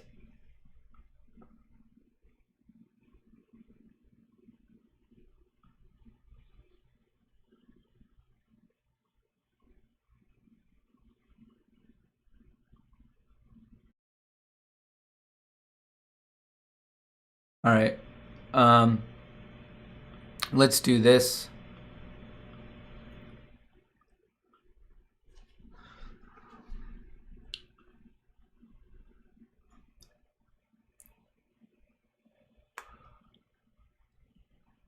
Alrighty, you guys ready? XR. Oh, XRP is a good ad. We could do XRP too. What's going on, Moon Gang? Let's talk about cryptocurrencies. We'll go over that main stock play, RIOT blockchain, ticker symbol RIOT, RIOT, and then we'll go over Bitcoin, Ethereum, and Dogecoin. We're going to do a quick technical breakdown so we're better prepared for whatever's coming up not only this weekend, but next week. Don't forget, if you want to be able to buy Bitcoin and Ethereum, check out the BlockFi link below. I just started myself. I've had a great experience. Depending on how much you deposit, you can get up to $250 free of Bitcoin. And then on top of that, if you want to store it with if you want to physically store it in a ledger, there's a link for that too. Depending on when you're watching this, the ledger deal, there's a special Valentine's deal. It'll be ending February 15th. So make sure you hop on that. Those are the first two links below. BlockFi for Bitcoin and Ethereum, and then ledger is so you can store it if you're worried about the online hacking. First, let's start off with RIOT. Just so you know, to be completely honest with all of you, I am bullish on all of these things. I have two call options on RIOT, $55 strike, expiration late February. As of now, I'm pretty much scratch on it. That's in terms of RIOT. Here I own Dogecoin and Ethereum. Doge, I am up 84%. I'm in at 0.038. And then Ethereum, I own, what are we at? I invested at 1,332, so I'm up 39%. Just so you know, in my private accounts on BlockFi, I own even more Ethereum and Bitcoin. I am bullish on the sector as a whole. I love how so many things are coming together. Tesla put it on the books, MasterCard's in its networks. There's talks of Apple allowing it on the wallet app. I think the future is insanely bright for the cryptocurrency world. Just so you know, I'm planning on being a long-term investor on Bitcoin and Ethereum, and for Dogecoin, I'm riding the wave. I am fully a member of the Doge army. I would love for it to hit $1. I'm not saying that it will. I'm just saying that I would love for it to. On the screen now, you can check out RIOT's daily chart. It had a great day because crypto had a great day. RIOT was up 14%. Over the week, it's up 110%. And from the start of 2021 until now, it's up 190%. Here's its look. I mean, it's been skyrocketing. I wouldn't suggest chasing it now. We had this nice breakout above $29, $30. I think the sky's the limit for it, but from a technical perspective, just to optimize your risk to reward, you might want to look for the RSI to cool off, kind of come back down and see if you can get into RIOT at one of these levels of support between 30 and 32. Like I said, I do have those call options, but I would love to invest in the company if I can pick it up on a nice discount. Overall though, I am very bearish on RIOT. Let's switch over to Bitcoin. Just hit a new all-time high today of 49,000. If you've been keeping up with these clips, the live streams, you know that I've been calling for Bitcoin to hit 50K. I think it's just like Thanos, inevitable. I think it will happen sooner rather than later. It perfectly ticked 49,000. As I'm filming this, it's at 48,000. Let's see how it plays out over the weekend. One thing I do want to bring to your attention is that well, first of all, you should never chase anything, whether it's RIOT, Bitcoin, any stock I ever talk about, don't chase. Worry about optimizing your risk to reward, and the best way to do that is by minimizing your risk. But from a technical perspective, what I wanted to bring up is clearly Bitcoin has gone up from early January until now. Over the past month, it's gone from 42,000 to 49,000. But with that being said, the RSI hasn't. This is known as bearish divergence, when it continues to go up, but the RSI doesn't. And it just means that there's less bullish momentum here than there was here, as in the new high has less bullish momentum than this old high. This is commonly indicative of a future decline or a brief sell-off. So in the short term, I think that Bitcoin will struggle, also because we have that key psychological level of 50,000. So what I would imagine happening is that I'll tick it, hit 50,000 and then maybe come off. There is support at 44,000. There's more support at 42,000. I would love to pick up more Bitcoin in this range and then ride that for the long term. That's what I'm seeing in kind of the medium and short term for Bitcoin. Of course, in the long term, I'm bullish on it. Here's a look at Ethereum. Similar graph, slightly different. I just wanted to point out the current technical structure. It's very much in this wedge. So I will actively be watching not only the current all-time high of 1,855, but this top trend line. What I'm expecting is, because we have that same divergence in the RSI, I'm expecting a rejection at some point on this top trend line. Who knows, maybe it'll come at that nice psychological level of 2000 and come down, and that's what I'll personally be looking to buy more. I think it would be amazing to pick up more Ethereum below 15,000. Honestly, I don't know if that opportunity will ever present itself, but if it does, you can bet your bottom dollar that I'll be buying more. And finally, let's talk about the meme stock. Dogecoin, Doge Army, Doge to $1 gets me excited every time I think about it. So recently it's exploded. I just want to point out how it's been following this trend line. Clearly previous resistance, which has turned into support at 0.059. So basically at 6 cents, watch that. If it breaks below it, things could get more bearish, but things could get very bullish. If not only if it breaks out above this white trend line, but also this resistance just above 7 cents. If it can get above it, I feel very, very confident of Dogecoin not only going back above 8 cents, but really testing 8.5. And once it gets up to a new all-time high, I would be then looking at that key psychological level of 10 cents. So once again, overall, I am biased on it because I'm bullish on RIOT, Bitcoin, Ethereum, and Dogecoin. If you want to buy Bitcoin and Ethereum, check out the link to BlockFi below. And if you want to secure all of those safely offline, check out the link to Ledger. There will be a promotional deal that's going to end on February 15th. Overall, if you want to stay up to date with all the Moon Gang streams and clips like this, make sure you hit the subscribe button and turn on your notifications. I appreciate you spending a portion of your day with me. Have a great day.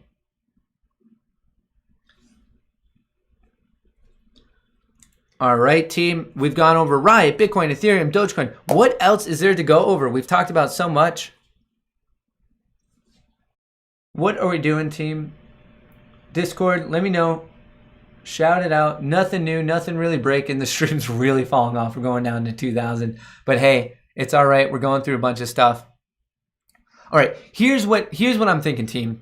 Team Moon Gang, listen up. Space Apes, Doge Army, let's chat with each other. So it is a 3-day weekend. Of course, don't forget about that. Over the weekend, I will be posting some of these clips. I might do a stream, unsure. Discord, definitely be aware of that. I'll be talking with you guys. But what we need to do is I'll post these clips. We'll do more chart analysis. I will post an official list of my big watches for the upcoming week. Very, very excited, guys. This was my last day of my day job. This is now my full-time job. I will be here with all of you guys day in and day out. If you haven't already, don't forget to hit the subscribe button. I think I'm really close to 80,000. Actually, let's pull that up. I'm 100 away. So if 100 of you on stream are not subbed yet, sign up. We could hit that 80K mark, big milestone. I'm hoping it's a very quick ride to 100K, but you never know. The way I view it, the more valuable content I put out there, the subs, followers, and good cookie Bitcoin jokes will follow. Cookie coin, man, you guys are the best. I love it. So don't forget all those, the important links are below. If you want this in audio form only, check out the links to Apple and Spotify. If you want Webull, you can sign up, get 2 free stocks. Check out BlockFi, check out the Ledger thing. I'm trying to think of any. Oh, books, guys. If you're looking for some good books, I posted 4 below. They're relatively cheap. Check those out if you're into that. I'm trying to think of anything else. Guys, if there's anything else, just make sure you're checking out the description below. It's that easy. I need to do more research on BNGO to see what's going on this weekend. I'll post an update. Guys, don't forget, you can stay up to date with me on Twitter and Instagram. My portfolio or my profile is at Matt_Kohrs on both of them, Twitter and Instagram. Follow up. I'll post stuff there. Usually it's just dumb jokes and cool art stuff. But hey, once in a while I post something useful. Guys, let's keep, okay. I'm sorry, I'm just reading some of these comments. Oh, good call. My charting software, this is TradingView. If you want a link for that, it's below. You can get your first month free if you follow through that affiliate link. Check it out. If you like it, sweet. If not, I understand there's tons of charting software out there. But overall, have an amazing weekend. Don't forget, it's a long weekend. Please relax, get ready for the next big week. Fuel up. Don't forget, inject your system with rocket fuel, all the coffee you can mean. It's going to be an exciting week next week. Every day is exciting when we're doing this as a fun community together. Thank you for spending a portion of your day with me. Have an amazing weekend. Best of luck with everything. I will see all of you beautiful space apes next week, maybe even earlier. Rock on.